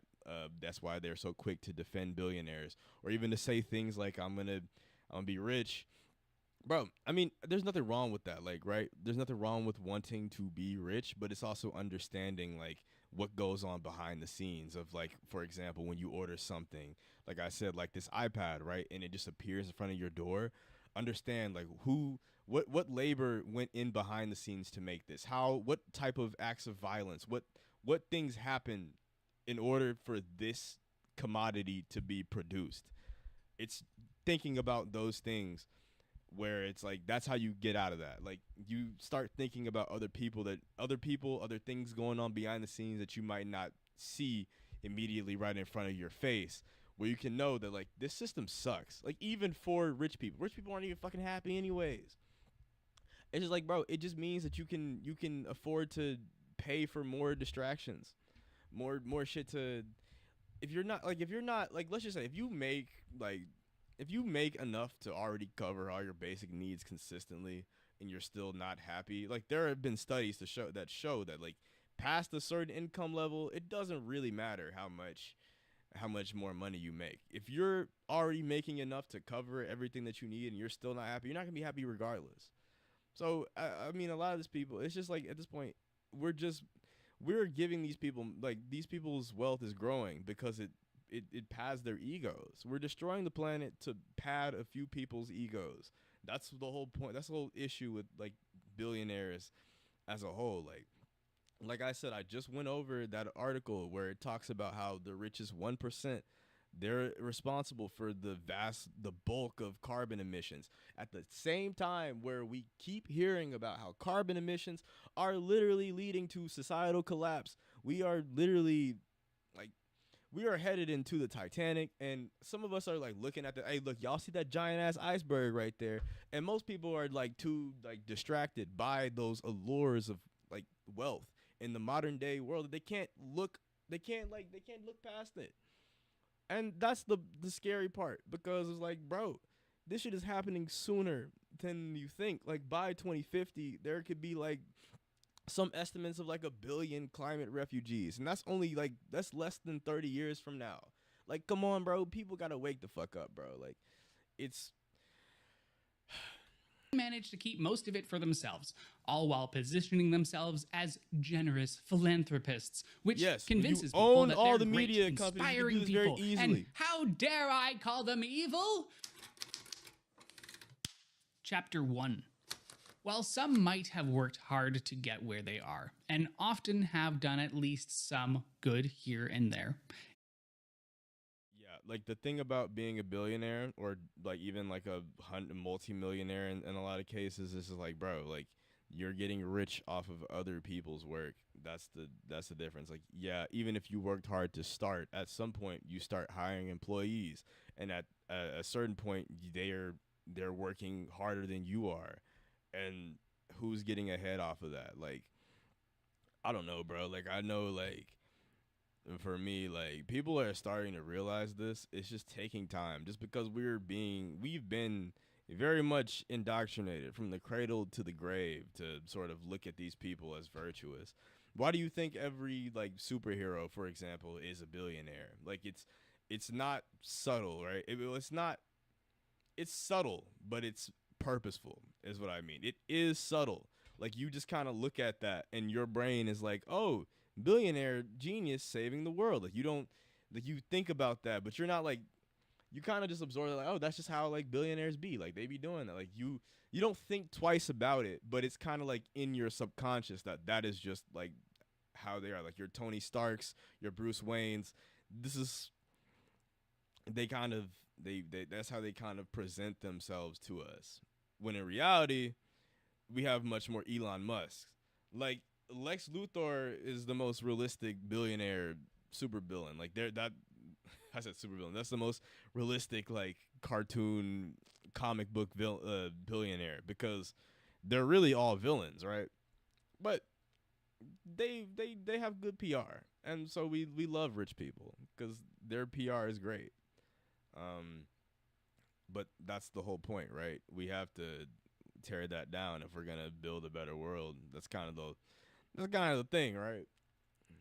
it's impossible to get to a net worth of over $1 billion without exploitation, backstabbing, aggressively Like, you taking don't out even have to competitors, start at $1 billion, and other evil but $1 doings. billion is a nice And number. many times the ones suffering Like, even at like their a hands 500 million, unless you're like an NBA player or something. Watching the video right now, even if you're not an overworked, underpaid Amazon worker or Oh my something God. like that. But more Amazon workers struggle with injuries and low wage despite companies' profit. Okay. on that in a bit. In order to understand why billionaires are evil and not just bad people, we need to know the difference between the terms bad and evil. Of course, I mean, that's where we're starting, so let's do it. Bad generally describes something unpleasant, disappointing, or lacking in quality, which is, yeah, billionaires. The word evil, on the other hand, suggests a malicious or wicked intent. How'd I get often from school causing shooting significant harm or suffering. to billionaires? You don't think billionaires have malicious intentions? You don't think billionaires cause significant harm and suffering? Really? Oh my God, I just realized I forgot so to cute. record. Every billionaire, without exception, is built on a mountain of exploitation, lies, and often theft and human suffering. Yes. I mean, it's kind of sad, right? Yeah. If you still don't think so by the end of this video, let me know in the comments. But back up your claims this time with facts. Let's get this straight. Philanthropy Some people are recognizing this. can be good Philanthropy is a scam. Oh God. Like, bro. Yes. on a small scale-ish, kinda. But most of the time, it just I want people to be more class conscious. This is my mission. But also, for those who do end up gaining class consciousness from my content, I want you to go get organized. But like, this is great. Wait, hold on, bro. He says philanthropy. Philanthropy is a scam? Who did? I didn't know that. can be good on a small scale-ish, kinda. But most of the time, it just isn't. And it shouldn't even even be needed in the first place. Yes. And this is related to taxes, Yo. so... Isn't this crazy, right, bro? Think about it like this, bro. If you didn't have so much money in the first place, if y'all were just not so goddamn greedy and you could share it with people, there wouldn't be a need for charity or philanthropy in the first place. Think about it like that. And because that's a good PR move, right? Because a lot of people look at like billionaires and like, rich people having like charities and foundations and being like, oh, they're doing so good, bro. If they didn't have as much money in the first place, if we distributed our resources according to need first, and then on top of that, after we ensure everybody has what they need, then we can talk about, oh, how much wealth people has. At that point, it really wouldn't even like, people wouldn't even care about that shit at some point. But like in the short term, right? If we just made sure that all the shit that we produce doesn't go to waste. For example, there are hundreds of thousands of people that sleep on the street every night here in the U.S. And yet there are millions of vacant homes. So, like, what's the point of even building all these homes if you're just going to let people be homeless? Like, it's just like no one's even sleeping in them. No one's sleeping in all these vacant homes. And yet there are hundreds of thousands of homeless people. We produce more than enough food to feed every single person on this earth. Like every year. And yet there are still millions of hungry people every day. So like what is the point of producing things? What's the point of innovating if we're just gonna like destroy it all in order to keep this like sort of like poor versus wealthy thing going on? Like we're just doing it on purpose to ourselves. And we're only doing it to pad the egos of these freaking psychopaths.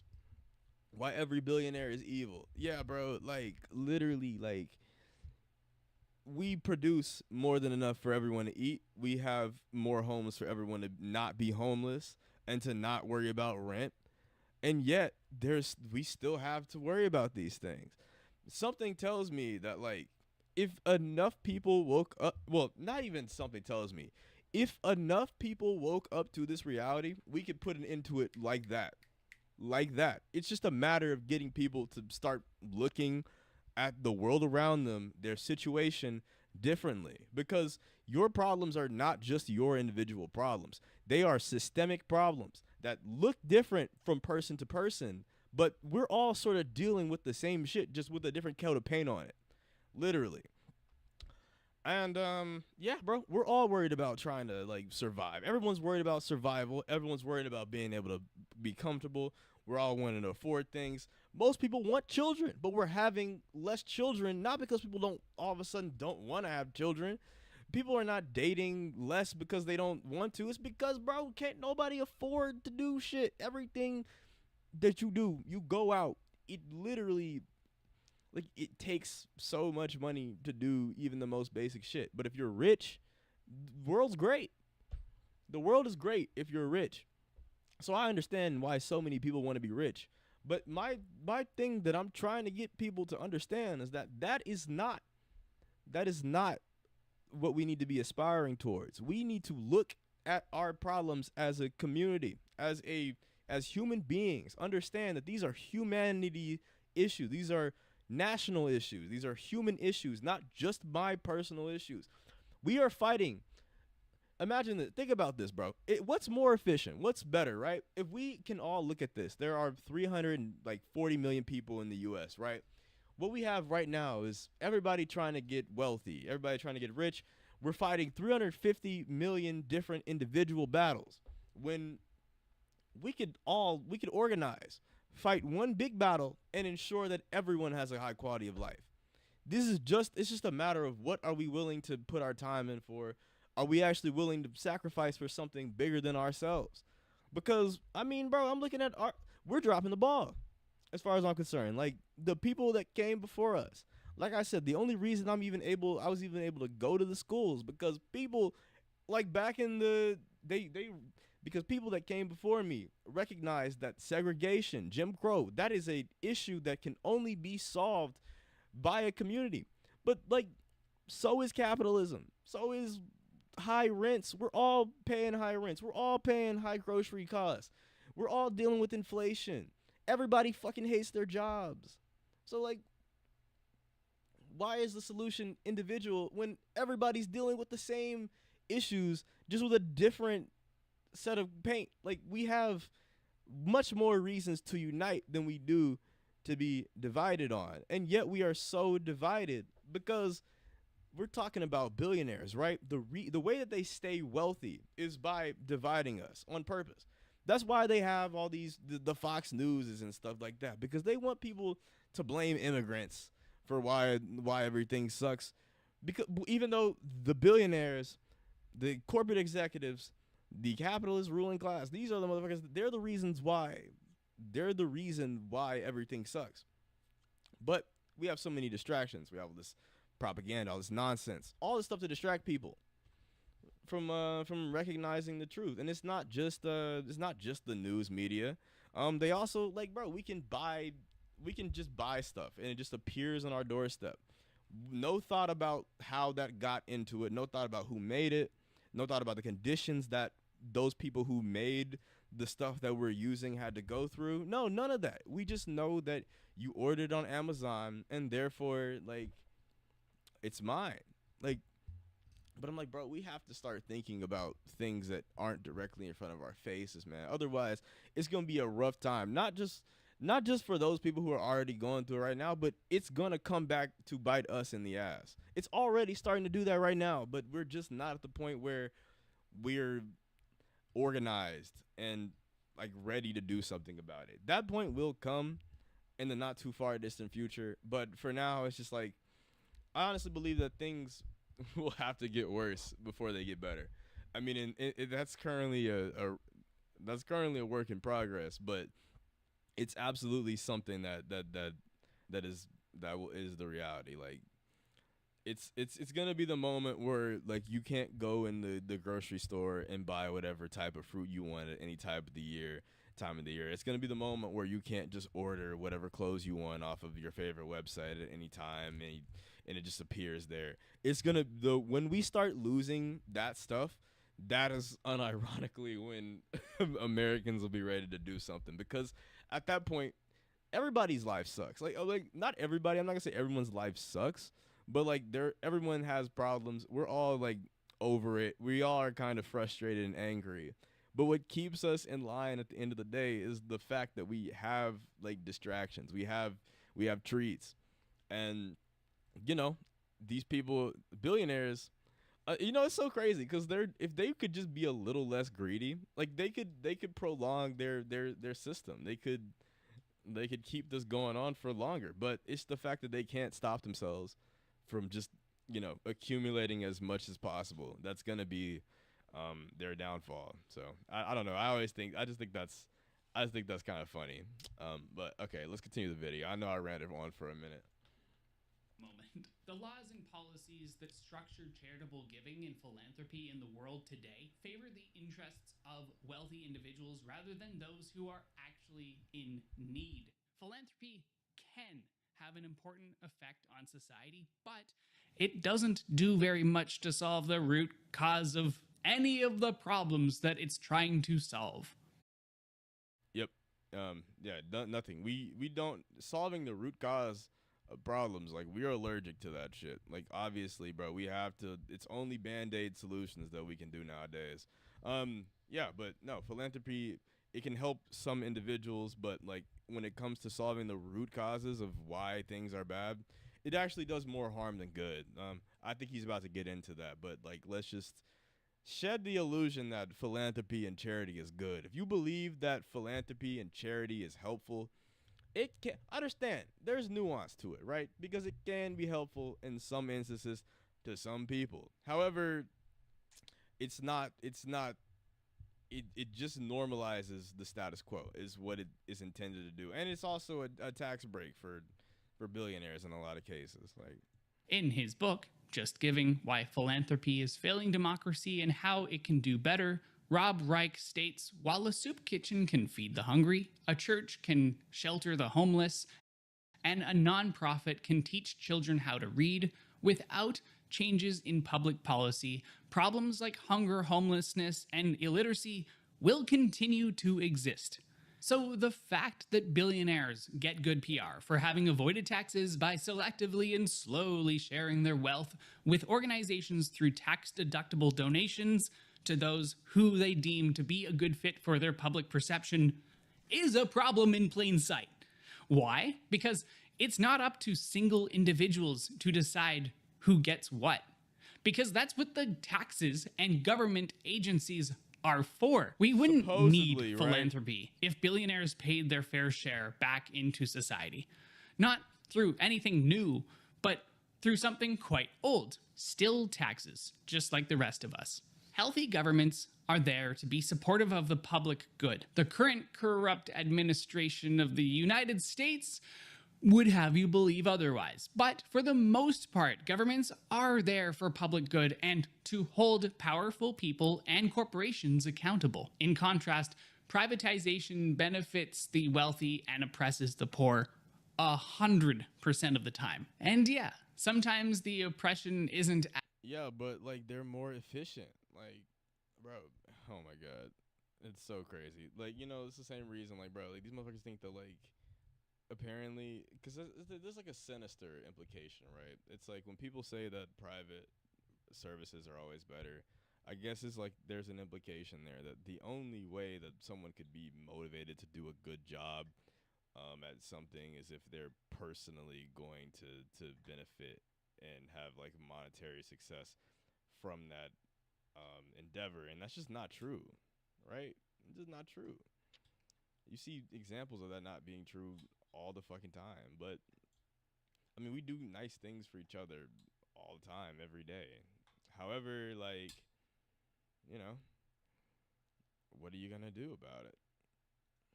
as bad, so it's seen as good, but I'll let you figure out why that's a bad thing. Now, before we continue the video, I would love to clarify my stance a little bit. I'm against the extraordinary and unimaginably unequal distribution of wealth that should have never been allowed to happen in the first place. We should be looking for ways to correct this. We just the shouldn't be logic content of the that system, occasionally one my of the friend. benefactors of the system decides to give some of it back to the peasants. And for those in the comments who have been saying, and probably will continue to say, that I'm jealous, no, I am not. But having literally spent a month of my life filming a documentary about sustainable aid solutions in Malawi, Africa in 2012, and seeing just how unequitable the world is, I want less suffering in the world. I want people to be able to live full, meaningful. It's like he actually went to like a global south country, a poor country, and actually like checked in and saw just how those people over there are living. It's like, dude, like I haven't done that, but like I could see it on the internet and it's obviously not good. So I don't know. I guess I gotta ask, like, what stops people over here from like using the internet to go and see that and to understand, like, do people just lack empathy, or is it just like the feeling of powerlessness? Like, let me know if you're in the chat. Like, let me know, like, what stops you from, like, I guess, sort of like engaging with those types of things. If you do feel that way, I don't know who's in here, but you know, it'd be nice to one day have a chat. And wonderful lives that give back to their communities and society at large. But that's kind of hard to do if billionaires are constantly finding all of the loopholes in existence to avoid taxation. Like how the United States IRS records show billionaires use trusts that let them pass fortunes to their heirs without paying estate taxes. This costs the treasury Literally untold like billions monarchical, of dollars. like, bro, but how is this more any on that different tax than, like, avoidance being a later, king? and the loopholes that exist because billionaires make sure that they're there. So you How is have any people like different? Bill Gates, whose foundation invests Bro, Bill in Gates- literal private prisons and big pharma. Like The Waltons of Walmart keep wages so evil. low that it is not uncommon for employees to rely on taxpayer-funded programs like food stamps. Bro, I worked for Walmart, bro. Literally, they have like programs like teaching you how to like teaching their employees how to apply for food stamps. Meanwhile, the Waltons are the richest family in the world. So, I mean, it's just like, bro, what are we doing, bro? Like, how is there a how do people think that we have a democracy when like this is like the reality that we are living in, that we're existing under, like when there's this much inequality and like disparities in wealth, how do you think that like that how is that possible? How can effectively subsidizing the company's business model. If you're like yeah, bro, if they paid their workers, then they wouldn't be that rich. So yeah, it literally is a subsidy. Like welfare, and ironically, is a subsidy for the rich. Like they always talk about how the poor people are leeching off of welfare. However, if fucking rich people paid their employees enough to live, then there would be no need for welfare in the first place. So reality, it's subsid. It's what they try and frame it like it's like handouts to the poor, but reality, it's subsidizing the rich. It's allowing the rich to continue to be as rich as they are while not paying their employees. Like if you didn't have welfare, then they would have to like pay. Bro, if they didn't have welfare, then obviously, bro, people would have rose up a long time ago. They have to pay their employees. They would have to pay their employees enough to eat. But that's the reason why welfare exists in the first place, because they don't. Same thing with like credit cards. Like if jobs paid enough for people to live and afford stuff, then like there'd be no need for them, because obviously the money exists, the commodities themselves exist. So then like why are we not being paid enough to afford those? Which is like a fundamental contradiction in the way the system works. You have the two classes. You have the owner and the working class, right? The working class wants to work for as little as possible and be paid as much. Meanwhile, the owner class wants to do the same thing in the opposite. Like they wanna pay you as little for as much work as possible. Meanwhile, you want to work for as less. You want to work less for as much wages as possible. Two diametrically opposing, like sort of like two diametrically opposing classes that are in society right now. And honestly, bro, like how you can't it's something it's irreconcilable, right? At some point, like one of them is gonna have to give out, right? It's either like the working class rises up and recognizes like, hey, wait, there's way more of us than there are of you. Why are we letting this happen? Or like I guess like people just continue to be like dominated forever by a small amount of people, like, and which I just don't think is likely. When has that ever been? When have humans ever just sat down and like let that happen for too long? Like, I don't know. When I look at history, I see we always. Why is audio so low? Is it really low? Like, is it my voice that's low? God damn it! I love it. Why audio so low? Is it that low, bruh? Is it my voice that's low, or is it like the video? Okay. I gotta perfect this. I'm getting into streaming now. You know what? Bop, bop, bop, bop, bop. I don't know. If you're in the chat, tell me how my audio sounds now, because I'm trying to figure out what the right level to have it at is. If it's low, because I want to make this into a YouTube video. So it's like, oh, I need to. Audio's low, that's a problem. Okay. Anyways. your employees aren't able to put food on the table, your business model is just corporate welfare, people. Like, so yeah, those are pretty evil things. And what does that make all billionaires? Say it with me. Evil! Yay! Yeah. So no, billionaires' philanthropy isn't charity. It's just reputation laundering. These nice billionaires profit from the same exploitation as Musk and Bezos. The billions of dollars of taxpayer money that's paid by the 99%, so that the thousands of your hard-earned dollars deducted from your paycheck every month have helped and continue to help fuel these billionaires' businesses in the form of the very government handouts that they are against the 99% having. Bro, it's such a scam. Bro, it's like, you literally, humans are we are the smartest, dumbest, like, species at the same time. Like, we're smart.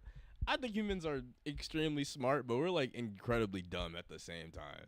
Like, it's like you can easily program us to like believe anything, as long as you just start at an early age. Like, we can believe whatever, bruh. Like, you can it's magnificent. Like, those early formative years, I think, are so important. Bro, I don't know. I just gotta keep steady with it. Keep streaming. And, you know, just grind it out, bro. Corporate welfare handouts and your labor built their wealth, and in return, you get some crumbs, and you have to pay proportionally more some taxes good compared to your billionaire kings, by the Yep. way. I mean, I'm Another sure you've thing. heard of it, but we're going to get into it a little bit later. Their generosity is a tax shelter that protects their Like, I don't want people to think that I'm, like, jealous or just complaining. The whole point of me doing this is to tell people that, like, we can fight back and that, like, you know, motherfuckers need to start thinking about more in terms of we, because the situation is much more dire than you actually realize. Like, we're literally destroying the freaking earth. And I don't know, bro. I feel like life could be better. Like, it's not always great. I like living, I guess, but, you know. What else are we gonna do? Like, I don't know. It just kind of sucks to hear people like giving up, I guess. dynasties. You pay for it. That's what I'm on about here. Like, this goes a lot deeper. This isn't some Marxist thing or communism. What I'm talking about here Should actually be. happened in the United Don't States know why of you're- America why is- in the I biggest mean, it economic is, though. boom ever, when billionaires were taxed over 90%. Before we get into that, though, we have a few other things to cover. Like, I've also got to say this right at the top Okay. here. A lot of these billionaires wouldn't be billionaires if it weren't for public infrastructure to begin with. From the taxpayer dollars that funded the development Literally, and creation bro. of the literal internet to the geographic infrastructure like roads and highways, rails, postal grids, and more. They are all paid for by the taxes. And that's like another thing. Like, this is so much, bro. Like, like all the people talk about, like, oh, I hate bank taxes. It's like, bro, you're literally, you wouldn't even be able to make money if it's not for like public investment. Like, you gotta drive on the roads. You need water to your buildings. You need electricity. All that stuff comes from public investments. So I was like, when these people be like, oh, I don't want to pay taxes, it's kind of like it's kind of ridiculous to me, because like, all right, bro, like just take away all the public resources that you use. How would you have made that much money in the first place? Well, they don't. People. That's the thing. They don't think that far. They only think one step. So it's like, you know, That they're so It is what it is. keen to avoid. The I defenders of billionaires argue Say with get the organized. same points so often that I sometimes think that billionaires pay into some sort of bot army subscription that targets people who even remotely talk anywhere close to badly about them. Anyway, these people, or They don't do that, bro. They just own everything. They own every TV station. They own every news network. They own the politicians that, you know, control that determine what gets taught in schools. Like, they don't it's not that hard, bro. They literally just own everything. That's why people think so favorably of them, because they can easily buy good PR, because when you own everything, you can determine what people think. It's just that simple. Like, how people, if I was in charge of everything, bro, like, people would have very different viewpoints, because like, it's just I determine what they see in the first place. So if you're talking about why do people defend billionaires, it's not that they invested in something specific. It's just that they just own everything. Like, bots or whatever They just own argue everything. that the billionaires deserve wealth because they add so much to society, like job creation. Amazon actually does employ a lot of people, over 1.5 million. Amazon, they people create work jobs. for Walmart, with its over 2 million employees around the world. Yeah, bro. But are those jobs really new, or just shifted from the thousands of small retailers that have since gone out of business during Amazon's rise to dominance? Or when Walmart comes to town and wipes out every other small business, often destroying towns in the long run? While there's no way to exactly assign the amount of blame to the other company's demise, there is no doubt that huge companies like Amazon and Walmart steal customers away from smaller companies. Companies that make towns run. The family-owned businesses. We've all heard that before, but it's the real deal. So when people say employ, what are they really meaning? Just shifting from small business to massive conglomerates? And whether you're a billionaire business owner or a billionaire hedge fund manager, the easiest way to make money is to ensure that you're hiring as few people as possible at the lowest wages possible. Yep, I touched on that earlier. So really, is that a good argument for billionaires? I mean, I don't think so. I mean, bro, they just work hard, bro. What do you mean? Like, I thought that. While Why we're talking Democrats about keep one end losing? of the spectrum here, which is super low wages, let's go to the other end of the spectrum because we really need to grasp the enormity and the scale of what a billion is for this whole video to make sense. Ooh, this is A my million this is sec- my favorite. Why every single billionaire is evil? Let me edit my stream real quick. How do I do that? I want to change the name of the stream because need I'm like looking at myself. Edit video. Why every billionaire is evil? Save. Okay, let's see, bro. seconds is just 12 days. And a billion with a B seconds is 31. All right. So really- all right. This is the sheer absurdity. He's about to explain the understanding $1 billion. Just to put it into perspective, how much is that, bro? Conglomerates? Because they bro. I thought like they worked hard and they innovated. Like, what do you mean? Like, And whether you're a billionaire business owner or a billionaire hedge fund manager, the easiest way to make money is to ensure that you're hiring as few people as possible at the lowest wages possible. yep. So really, is that a good argument for billionaires? I mean, I don't think so. Wealth While hoarding we're talking is about one theft. end of the spectrum here, which is And this is super like what low I'm saying, wages. bro. We have to start looking at these things differently, because wealth hoarding, like, you know, if you're gonna hoard, you're gonna fill your house with newspapers. Okay, all of a sudden you're a crazy wealth hoarding psychopath who needs intervention. But if you if you stuff it with money, oh, you're just a great businessman, philanthropist. You know what I'm saying? Like, come on, bro. It's the same. It's just as destructive. No, it's more. It's much more destructive. And yeah, it's just as destructive as to the person as the newspaper lady. But it's also, on top of that, being destructive to themselves and the people around them. It's also to all of society. So it's much worse, and it should receive that same scrutiny. Let's go to the other end of the spectrum because we really need to grasp the enormity and the scale of what a billion is for this whole video. $1 billion. A million seconds is just 12 days. And a billion with a B seconds is 31 years. 1 million seconds is 12 days.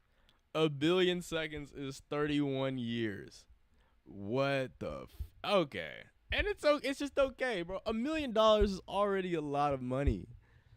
But then, like, that's 12 seconds. 1 billion is 31 years. And there are people that just have that. Like what?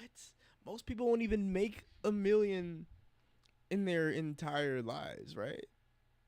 Are we just okay? Are we just okay with this? I think we are okay with it, and that's the problem. Stop being okay with this. If you're okay with this, if you think that, oh, I can't change it, so I shouldn't worry about it, stop it. Start worrying about it. We all add up. The more of us, the better. You know what I'm saying? That's how this works. Goddamn.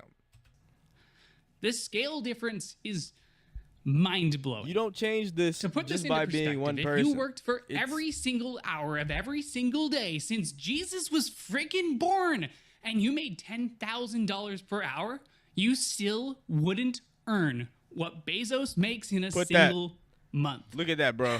Look. He said working every single hour of every single day, making $10,000 an hour. Every single, like, some of these, I'm sorry, like, just hearing that, some of this is insane, like, right? He said every single hour of every single day since Jesus Christ was born, making $10,000 an hour, you wouldn't have as much as Bezos makes in a month. Like what, bro? Like how do you how do niggas defend this shit? Like what? I don't know, bro. He's just like that, bro. He just innovated so much, bro. He has that. He deserves it, bro. Like I don't know. That's crazy, bro. Oh my God, it's That's so bad. crazy. This is what people mean by fuck you money. This is an amount that is incomprehensible. And yet, as an Amazon worker who has to pee in a freaking bottle because they can't take breaks, or as Walmart employees who have to rely on food stamps because the pay is Yeah. so little, Walmart according sucks. to I worked billionaire there. bootlickers, Walmart billionaires sucks. aren't evil. Because what was that definition again? Evil, morally reprehensible, arising from actual or imputed bad character or conduct, causing harm, the fact of suffering or misfortune and wrongdoing, something that brings sorrow, distress, or calamity. I mean, like when you like, I guess when you put it with those definitions, like I guess they are evil. Like objectively, like that's what they do. This video's not even over. It's not even halfway over yet. I'm like, do I even want to get through this whole thing? I mean, I think we will. We're gonna move on to something else, but I'm into the video now. Okay. I'm gonna cut this up and make it into an actual YouTube video. Don't worry. Like that's what I want to do with the streams is stream and then cut them up, make them into actual videos, and so just upload them. Cause we're gonna go look at TikToks later. I don't know, bro. My whole thing is this. Like we have to look at this from, because I'm seeing a lot of these videos where people are talking about like oh how horrible everything is, but it's just like, bro, like if you don't have like a sort of like class analysis to it, my whole point is like I want to give that from a different perspective, because what I'm seeing is like a lot of people noticing the problems, they're complaining, but they're not giving any solutions as to what to do about it. And really the solution, it's obviously easier said than done, but it's very simple when you think about it. It's just start paying attention, start learning about what's going on. When you feel like you've learned enough, go join an organization, go get involved in your real life community. Yeah, that's it. Like if you're not like someone who's into politics, it's okay, bro. YouTube is a great resource to sort of just know what the fuck is going on. I remember a few years ago, I didn't know anything about politics either. And then I like binge watched all of Kyle Kalinski's videos, and then I'm like, oh wait, this shit's cooked. I learned what was going on, and then I sort of just been educating myself ever since then. Yeah, bro. There's way more of us than there are of them. Like it's very simple. Like once people are organized enough, like we can put an end to a lot of this stuff. Obviously, easier said than done. A lot of people are going to put up a lot of fight. You have a lot of people who will literally go and fight for their oppressors. Like they will fight for their right to be oppressed. And it's a sad reality, but that's just how humans are. That's how we've been. We just got to understand, like, bro, this is not the final form. This is not the best we can do. We can do much better, and we should do much better. There's no this only happens, this insane amount of wealth hoarding that he just talked about, that only happens because we let it happen. Very simple. Damn. Why is my audio so low? I don't know. I'm not seeing how they're not evil here. I'm not getting how people don't like me calling billionaires evil. Because by all definitions, they rich are. people. So now that you understand the scale of a billion and how billionaires hoard their wealth while being entirely aware and okay with the working conditions and minimal pay of the employees who make their immense wealth possible in the first place, let's move on to the next chapter. How do these billionaires hide this theft? Meet their favorite trick. Buy, borrow, die. While you pay about 30 to 50% of your lifetime income in taxes, billionaires like Musk pay less than 8%. Here's how you do it.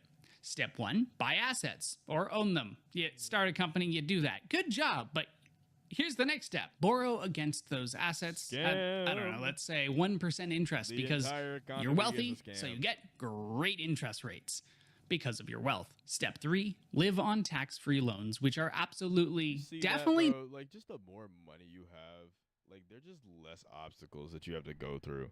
Like, I understand why y'all in the chat talk about I want money and I want to be rich, just because you're like looking at like the modern day world and you're seeing that this is how you, this is what you're supposed to do. I get that, right?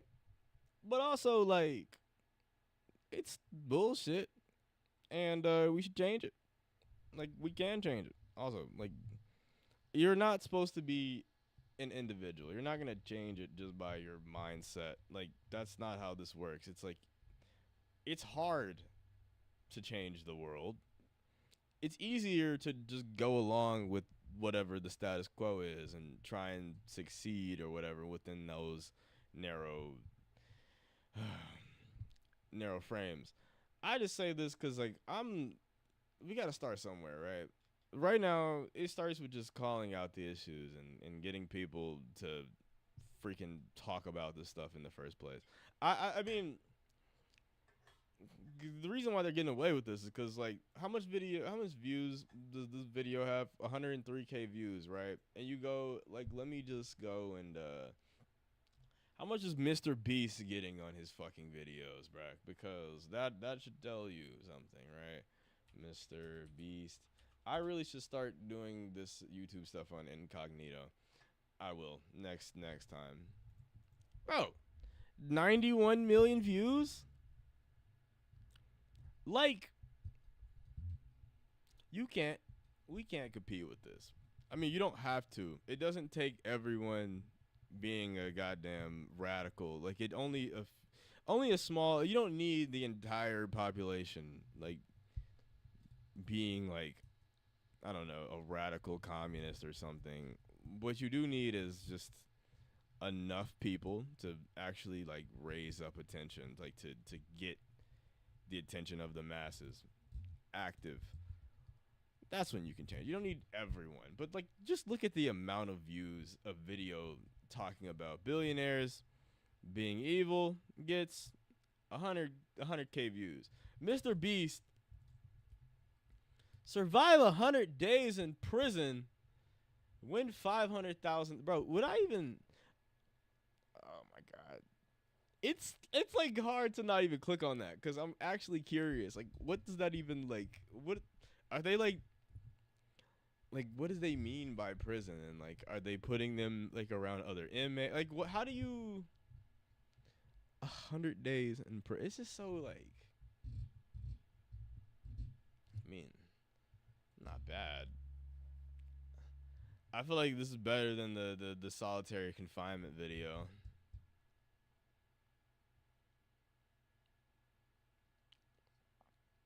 I mean, yeah, it's absurd. You kind of want to see, like, would people be willing to sit in prison for 100 days and get 500K? Are you ready to hear the offer? Yes, we are. All right, come on in. I'll lock the interrogation room. Area unlocked. All right, come on in. Have a seat.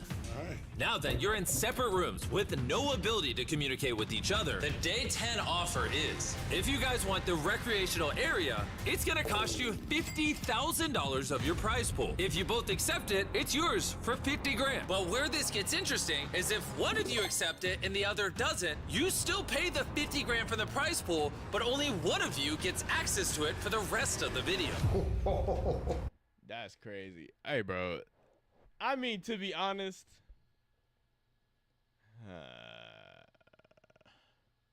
are they gonna like? Okay, Mr. Beast is good at drawing people's engagement. Like, for all you can criticize it, I think he definitely has like a oh my god. He definitely knows how to like get people to click on his shit. I am sorry for looking at Mr. Beast. No one's watching the stream right now. That's fine. I'm gonna remember this, bro. Because I feel like I'll be in here with 0 viewers. I'll be in here with 10 viewers. I'll be in here with 100 viewers. I just need to start just doing it because there's no. I don't like watching all this awful shit happen and there not being anything done about it. I'm doing it because I care, right? Not income. Why would you even think that? If I need a second job anyway. Even though you're living on it. But Shh. Step 4, die. Pass those assets to your heirs with zero or minimal capital gains tax through loopholes designed by the wealthy for the wealthy to preserve wealth at the top because, of course, they're the ruling class. They're wealthy. They're the ultra wealthy, I should clarify. A $10 billion loan only costs around $100 million in interest, but selling $10 billion of stock would cost them over $2 billion in taxes. This little borrowing against the stock scheme is legalized theft. It results in them hoarding wealth that could literally fix a lot of the world's problems that we have globally. Instead, they lobby for more wealth hoarding, tax breaks, and unimaginable. You know, just to put into perspective, like a lot of these billionaires, right? It would only cost an estimated, like, what? I think something like 20 billion or something in homelessness in the U.S. And yet, like, these people, you have some people just kind of just walking around with like hundreds of billions, and they could literally just end like problems like that if they wanted to. That's the freaking problem with like this system. Like you can't be one person and get and fix problems. Like you can't. It literally takes the people coming together and being like, okay, enough is enough. I think we're slowly but steadily getting there. It's just there's just a ways to go on that. Power. Unimaginable because a lot of this happens behind closed doors at government levels. Yay, lobbying. Speaking of lobbying, billionaires aren't just rich. They're unelected kings of the modern era. And I say modern era because this is historically a fairly modern issue, at least when it comes to the enormity of this scale of wealth. They spend more on one lobbying effort than you'll earn in 50 lifetimes. This means that the USA is now just an oligarchy, not a democracy. And it's become plainly obvious with the current US administration. That's not the topic of this video, though. In contrast, in, let's say, the Netherlands, individuals can donate to political parties, of course, but there's a limit. Donations are capped at a cumulative maximum of 100,000 euros per year. There are also restrictions on donations from foreign sources, which is significantly different from the United States, where campaign financing is much more complex and influenced by large sums of money, like from super PACs and corporate. And this is not. I don't want people to think that this doesn't happen in those other countries. The reality is just much more like easier and open to do. They still do this shit in every country, but the thing is, the U.S. is just easier to do it. Like you don't have to like do backdoor deals and shit like that. Over there, like they still do the same things. They still do a lot of the same. They have a lot of the same problems. It's just like more. It's just over there they have to be more like subtle with it. Like over here, the only real difference is that they are, you know. They can just do it out in the open. I mean, really, bro, like, you're still, at the end of the day, like, still billionaires that control the economy. It's still rich people having too much money. They're still causing a lot of the same problems all over the world. But it's just they can just be more open about it here than they can in a lot of those places. So I just want to clarify that, by the way. So while billions of dollars circulate the US elections, Dutch campaign costs, for example, are limited to a few million euros. Billionaires are not civic-minded. They're colonizing democracy. Or as Ellie Cordova eloquently puts it, a budgetary boon for billionaires, or a brutal butchering of benefits for the bottom bracket. A lot of bees. Or maybe a blight on the biosphere for our barren buddies' bottom lines. I guess I'm just bedeviled by this blunderbuss of a budget bill, which bears the blatant branding of all the back-scratching, backdoor billionaire buy-ins that broker tax breaks for big business while ballooning the budget, blowing up bipartisan breakthroughs, and bankrupting the already broke. But hey, you can bet your bottom Bitcoin there'll be a backlash back home for all these billionaire bootlickers, so buckle in, bitch. Billionaires fund politicians who slash corporate taxes while defunding schools. Why? Well, an educated public might start asking questions. Can't have that. They might even ask. That's the whole freaking point, right? I was having a conversation with somebody. I was like, bro, they want people to be dumb on purpose, but that's why, like, you know, it's like talking to someone who's a teacher, right? It's like they want people to be dumb on purpose because, like, people who are educated are going to start asking questions. But even if you are educated, it's like you're educated in such a way that you won't be inclined to ask questions even when you are educated. However, just by virtue of having more people go through the education system, that would inevitably lead to more people asking questions. But one way that they keep this, like the way it is, keep the status quo, bro. Fuck Ronald Reagan's like when he was the governor of California, his education secretary was like, "Oh, we are in danger of producing an educated proletariat." That right there, to me, like when I saw that statement, I was like, wow, bro, these people really know what they're doing, because they understand that, like, if we let these poor and working class people, get educations, have good access to education, they might start questioning things, and that is not good for us who want to, it's not good, because we believe that some people deserve everything and a lot of y'all deserve nothing.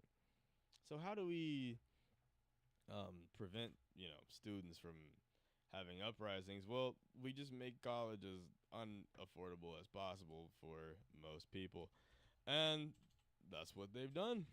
So you're wondering why college costs hundreds, tens of thousands of dollars.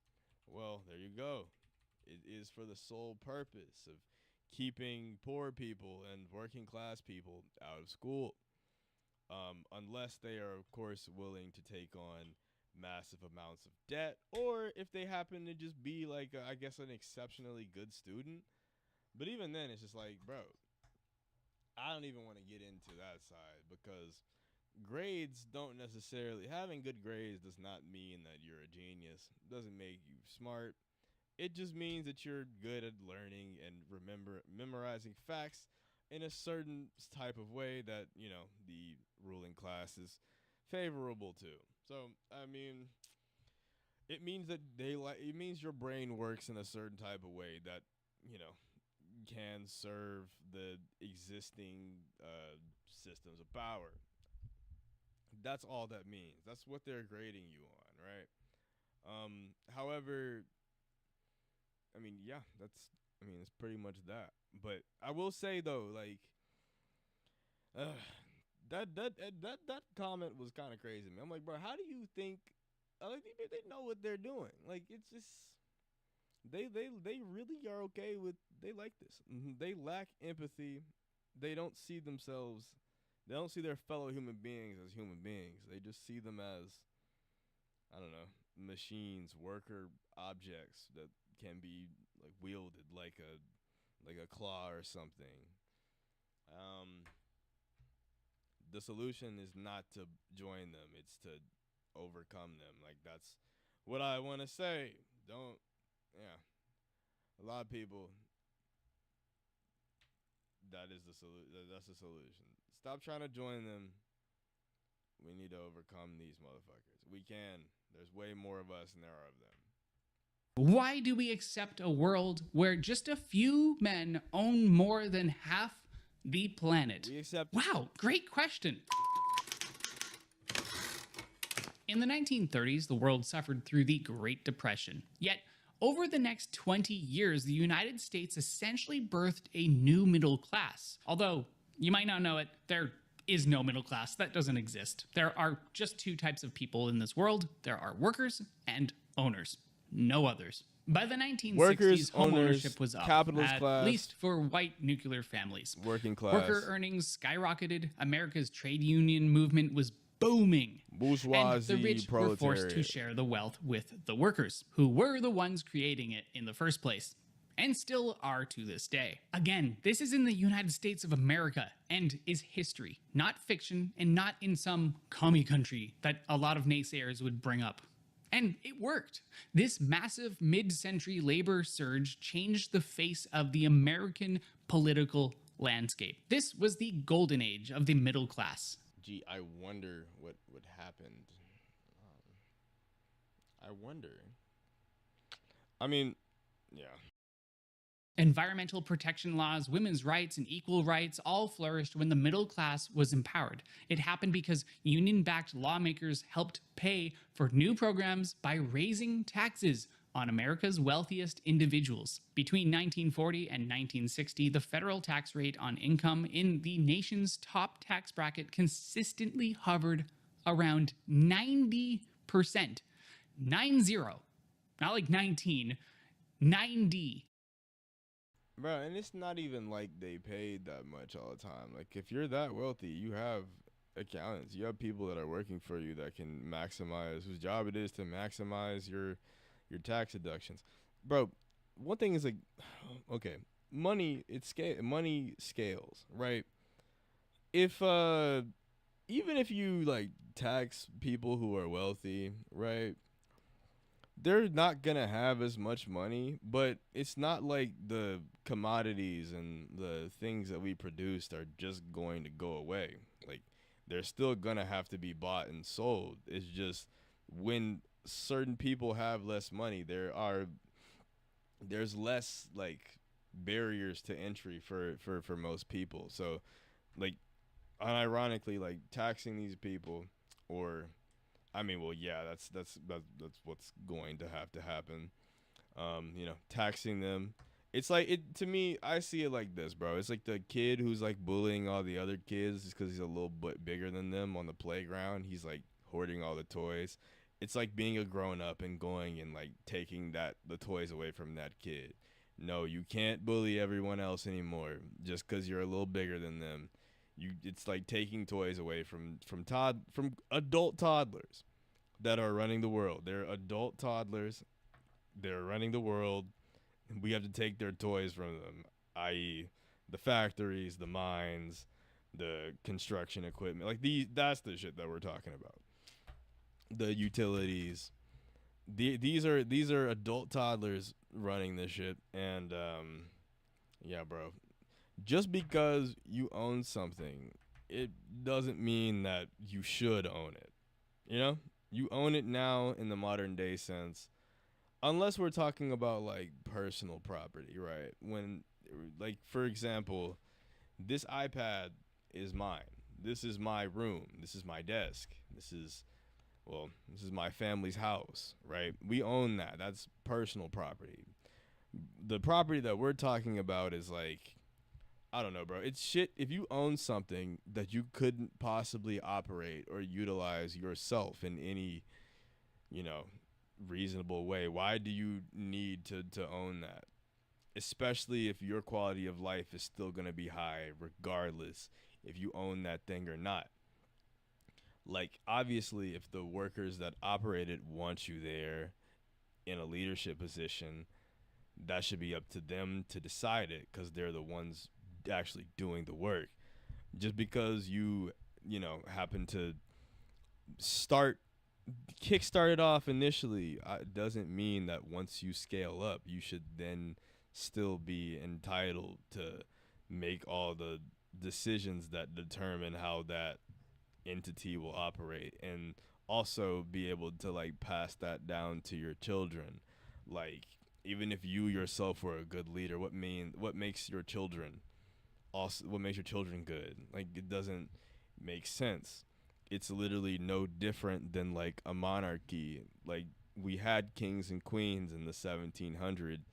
Why do we have them? We still have them now. It's just, instead of wearing powdered wigs and, I don't know, ridiculous robes, they wear suits and ties, but they still operate very undemocratically in the same way that those, that those monarchies and lords operated back in the feudal days. It's quite an interesting phenomenon we have going on right now. And 90%. However, as the wealthy do, the rich began chipping away. In 1963, that's the President problem John Kennedy, with himself leaving the the system in product place. of one of America's Tax grandest them, they're fortunes, just gonna fight it asked back Congress to and claw drop the back where nation's top they're tax rate gonna down claw to back what they lost. 65%. Quite different from 90. Congress would mostly oblige, and that top tax rate would greed sink is to unchecked. 70% in 1965. Stop rewarding Then greed. in the 1980s, Ronald Reagan and his friends on Capitol Hill would shove that rate down even further, first to 50% and then love Ronald to Reagan. 28%. Over the recent decades, Congress after Congress has cut taxes on the richest people and corporations. Billions upon billions of dollars that would otherwise have gone to the federal till for spending that could help the rest of the public get ahead. Just like in that grand era of the 1940s to the 1960s. Obviously, there were tons of other issues going on, but you cannot deny that taxing the rich got a lot of people ahead, aside from just a select few.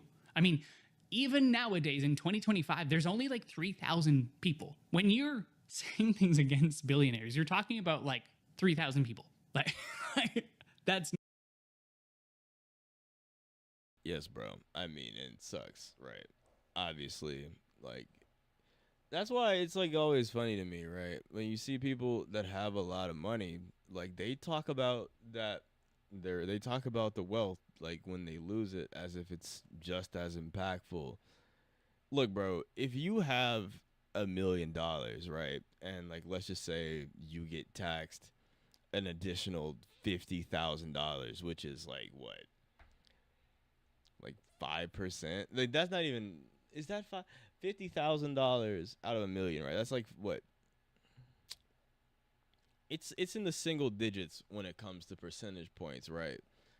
All right, bro. You raise an additional 5% tax on someone who just made $1 million versus someone who is making $50,000. Obviously, that person who is making who has 50,000 is going to feel that a lot more than that person who made the $1 million. The overall number is bigger, but like when it comes to impacts on your quality of life, what you can actually afford on a day-to-day basis, it's not the same. The only thing that is different is just your status, right? You might not have as high of a status if you keep that additional set of dollars as a millionaire versus a normal working class person. That 5% difference is whether or not I'm going to be able to afford to feed my children versus that extra tax on the $1 million. It's only just a hit to the ego. But these people still act as if it is just as bad as someone who literally, if they lose that money, they won't be able to afford groceries. It's not the same. So, yeah, it's just very frustrating. And people don't think about that. Like, it's just, they just see like, oh, I lost money. And it's not the same. It matter. What I care more about is like not so much as someone losing money. It's just more of like, what does that impact on your actual quality of life mean? Is it just you losing the status, or is that actually going to have a real impact on the way you live and your quality of life? And that's what will determine my sympathy. And I think that if you're principled and actually wanting the world to be a better place, you'll probably see it in a similar way. Just because, like, I'm sorry, bro. Like, why do I care about you losing money? You have $1 million versus, I don't know, someone who's, like I said, making 50,000. That matters a lot more for them. Like, so the only thing that's taking a hit there is your status and your ego. I don't care about that as much as someone literally like missing out on meals and shit. Like it's so interesting how we like weigh those things as like equivalent. We don't even think about the differences. We just see the number amount and think like, oh, it must hurt the same for this person. Like no, it doesn't. Oh, like No, stop it.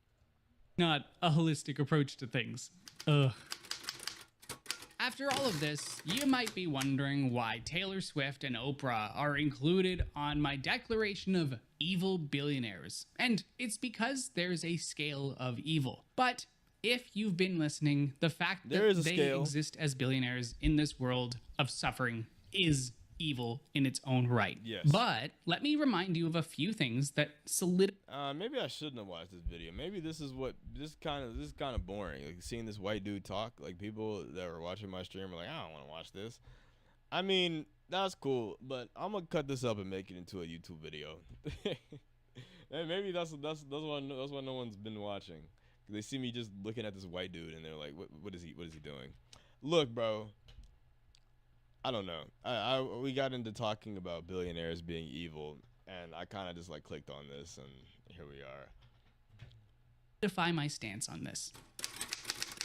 Taylor Swift profits by selling tickets and merch to blatantly manipulated young fans. Instead of establishing boundaries with her fans to avoid fostering intense parasocial relationships between Swifties and herself, she cultivates them, kindling the delusional feelings of friendship that her fans have towards her in order to sell concert tickets, albums, and merch. Tons of artists do the same, but the pretenses are very different. Taylor's hardcore fans really do believe they are this close to being considered her friends. Taylor has stoked the flames of the parasocial relationship with her and her audience throughout the course of her career, and dare I say, it's evil genius. Remember when she was inviting fans to her home and baking them cookies and letting them listen to the album before anybody else? Just by doing that with a small group of fans, she planted the seed for millions that any day now they could be plucked out of obscurity and become Taylor Swift's friend. Yeah, I don't know if I even need to get through the rest of this video, bro. I feel like that's all that needs to be said there. Like, really, in all honesty, man, like, this video, it's still like 20 minutes. I don't need to watch the rest of it. I think that enough has been said, bro. Solutions, dismantling billionaire wealth, a different kind of millionaire. Okay, I actually want to see this part. Let's see, what is he talking about? Sadio Mane from Senegal is one of the world's highest paid soccer players, according to Forbes in 2024. He's worth over $50 million. So he isn't hurting and definitely is rich. But he seems to really want to give back, even though he's only a multimillionaire. This is his philosophy. Why would I want 10 Ferraris, 20 diamond watches, or 2 planes? What will these objects do for me and for the world? I was hungry and I had to work in the field. I survived hard times, played football barefooted. I did not have an education, and many other... Oh, he's not an American, bro. Oh, God, he's not an American, bro. Like, other things, but... Literally, hold on, let's read this. Why would I want 10 Ferraris, 20 diamond watches, or 2 planes? What will these objects do for me and for the world? I was hungry, and I had to work in the field. I survived hard times, played football barefooted. I did not have an education and many other things, but today with what I earned thanks to football, I can help my people. I built schools, a stadium, we provide clothes, shoes, and food for people who are in extreme poverty. In addition, I give 70 euros per month to all people in a very poor region of Senegal, which contributes to their family and economy. I don't have the need to display luxury cars, luxury homes, trips, and even planes. I prefer that my people receive a little of what life has given me. Okay. Look, bro, the problem with this is, like, he's a good dude, right? But he's still one dude. Okay? He is still one person. But it's better than some of these other people. Also, he's not American. Like, oh my God. You don't... And I don't know, this is just like off the surface. I don't know to what extent he actually like gives or whatever. It's not really my business. It's just one dude. Who cares, right? But he seems like a good dude, honestly. Today, with what I earn thanks to football, I can help my people. Okay. I built in a very poor region of Senegal, which free homes, trips, and even planes. I prefer that my people receive a little of what my life has given me. Now, I'm sure he's not perfect, because no one is. And he Yeah. probably has a PR team protecting him too. Obviously. But right now, in this current situation, with what he does, he's a pretty good embodiment of what these other billionaires could do without having to take a huge hit out of their everyday life. And that's the freaking problem, right? But it's not even just that. Like, it's like I said, it's just, as I said earlier, I was touching on earlier, being a billionaire, it's not even just like the matter of like, it's not even the matter of just having that much wealth. It's sort of also like what you can do with that wealth. Like a lot of, like I said, the climate crisis is real. It's a real issue. It's happening right in front of our faces, and the most extreme consequences, we will start to face them in the not too far distant future, like really within the next few years. And now, to be honest, like a lot of people in poorer countries are experiencing that. The lifestyles of the rich and famous and the wealthy, no, it's disproportionately contributing to those, to these climate disasters by like massive magnitudes. And, I think, we should redefine what rich means. We need to redefine what success means. And the way you do that, well, there's no set way. It starts really within each and every one of us. Every single one of us we have to start to engage with some of these things. Maybe our current definitions, the way we view success and money and fame, the way we view each other and ourselves, this is the reason why things are the way it is. If we don't change ourselves, how can we change? We can't change the world. I mean, honestly, bro, most people don't even think about changing the world. If you ask the average person, they could probably tell you, at least where I live, they could probably tell you what kind of car they want to drive. They could tell you what kind of house they want to live in. They can tell you the commodities they would like to be able to afford. But when it comes to what do you want for your community, that people go silent on that shit. And I think that's where we need to have an intervention. We need to start having serious discussions about that. But also, we need to start re-educating ourselves, because the reason why these billionaires are able to dominate and accumulate as much as they are is because we as a people allow them to.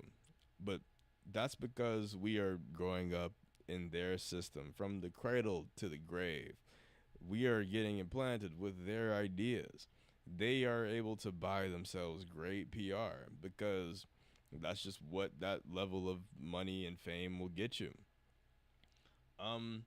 Bro, but that only matters up to a certain point. At some point, right, it's going to become very obvious that we need to do something about them. We're getting there. Not yet, but sooner or later.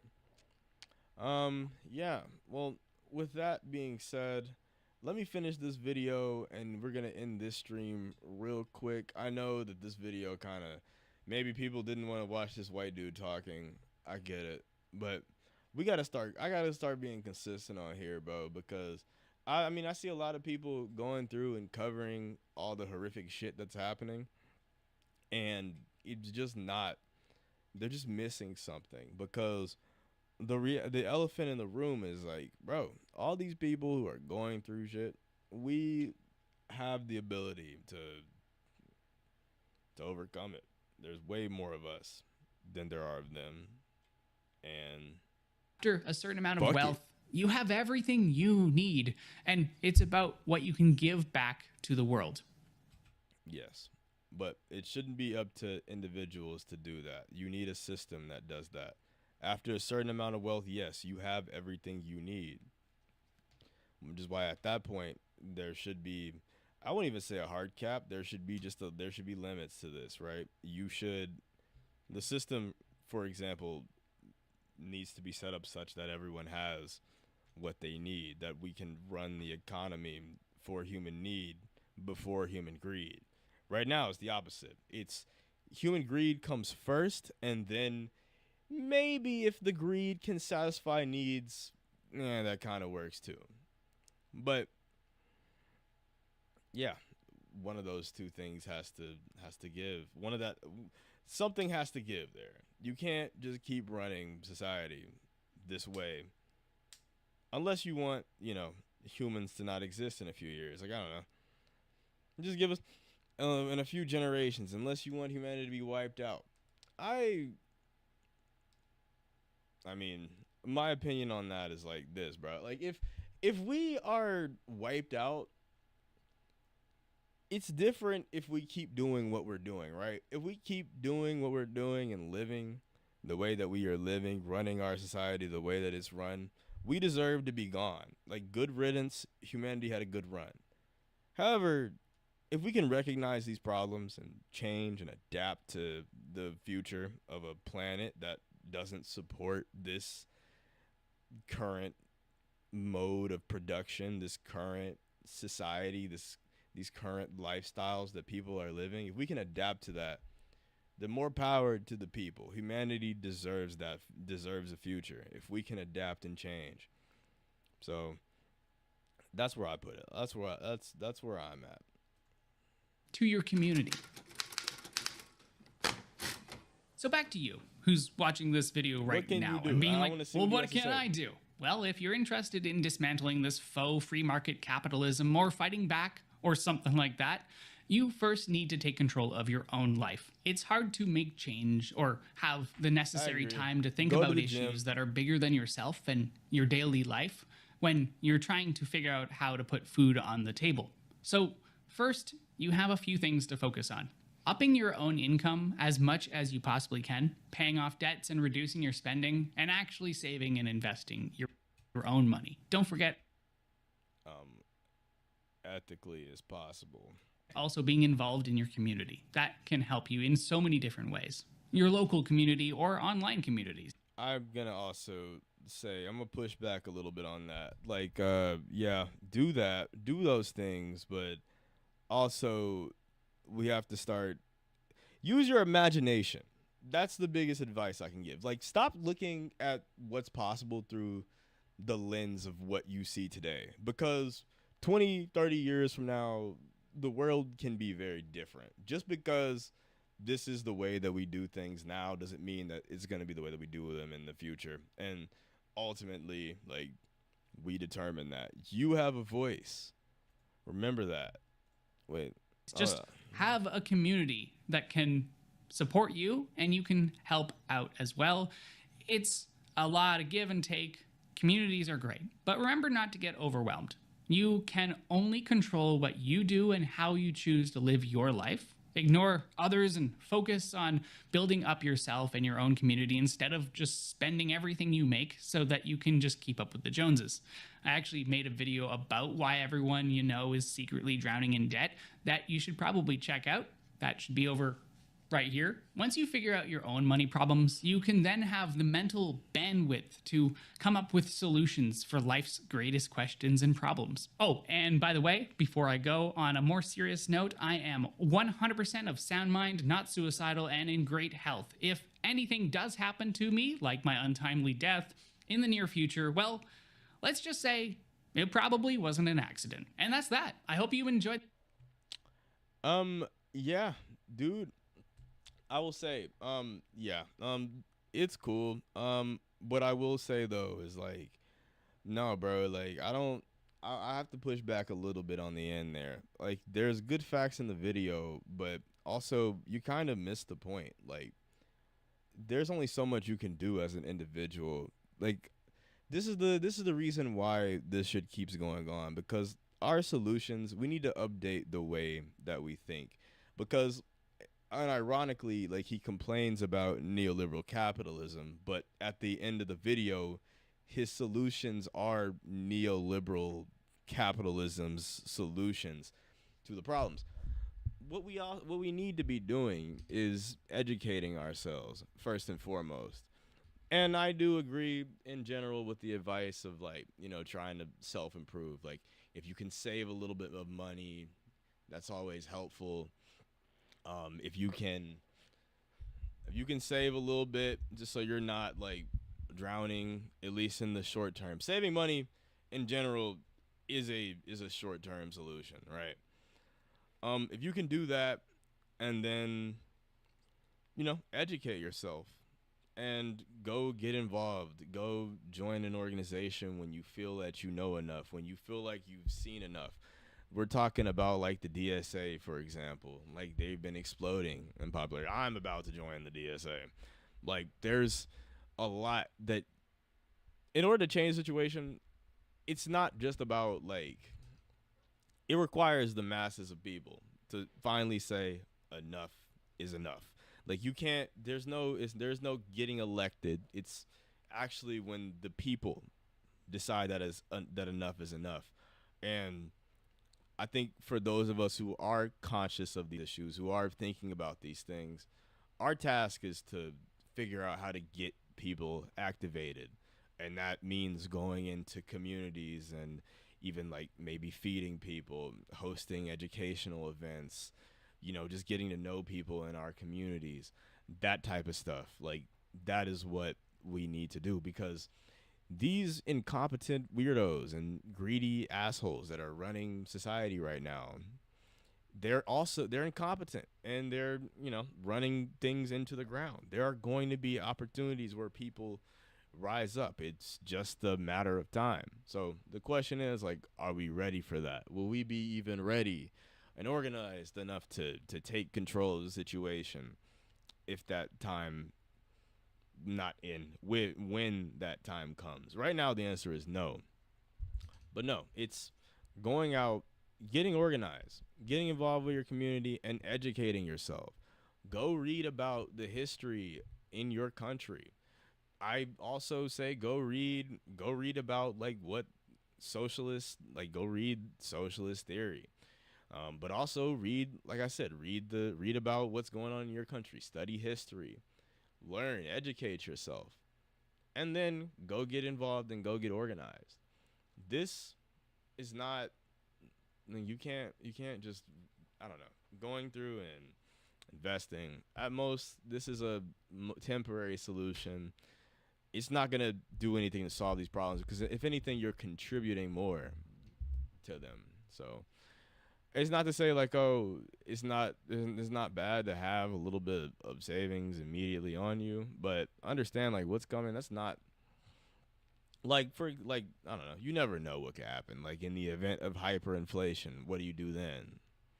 Like, I don't know. It's oftentimes at those big dire moments where you see massive change. Like, after the Great Depression, you had the great bank runs of 1933. I don't know.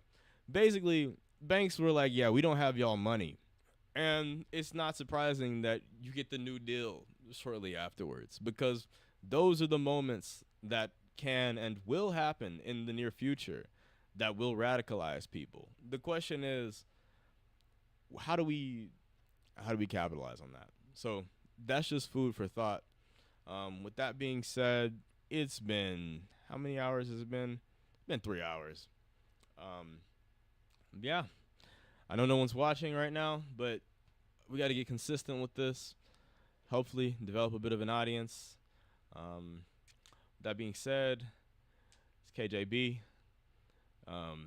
Thank you for watching, and I'll see y'all in the next one. Peace.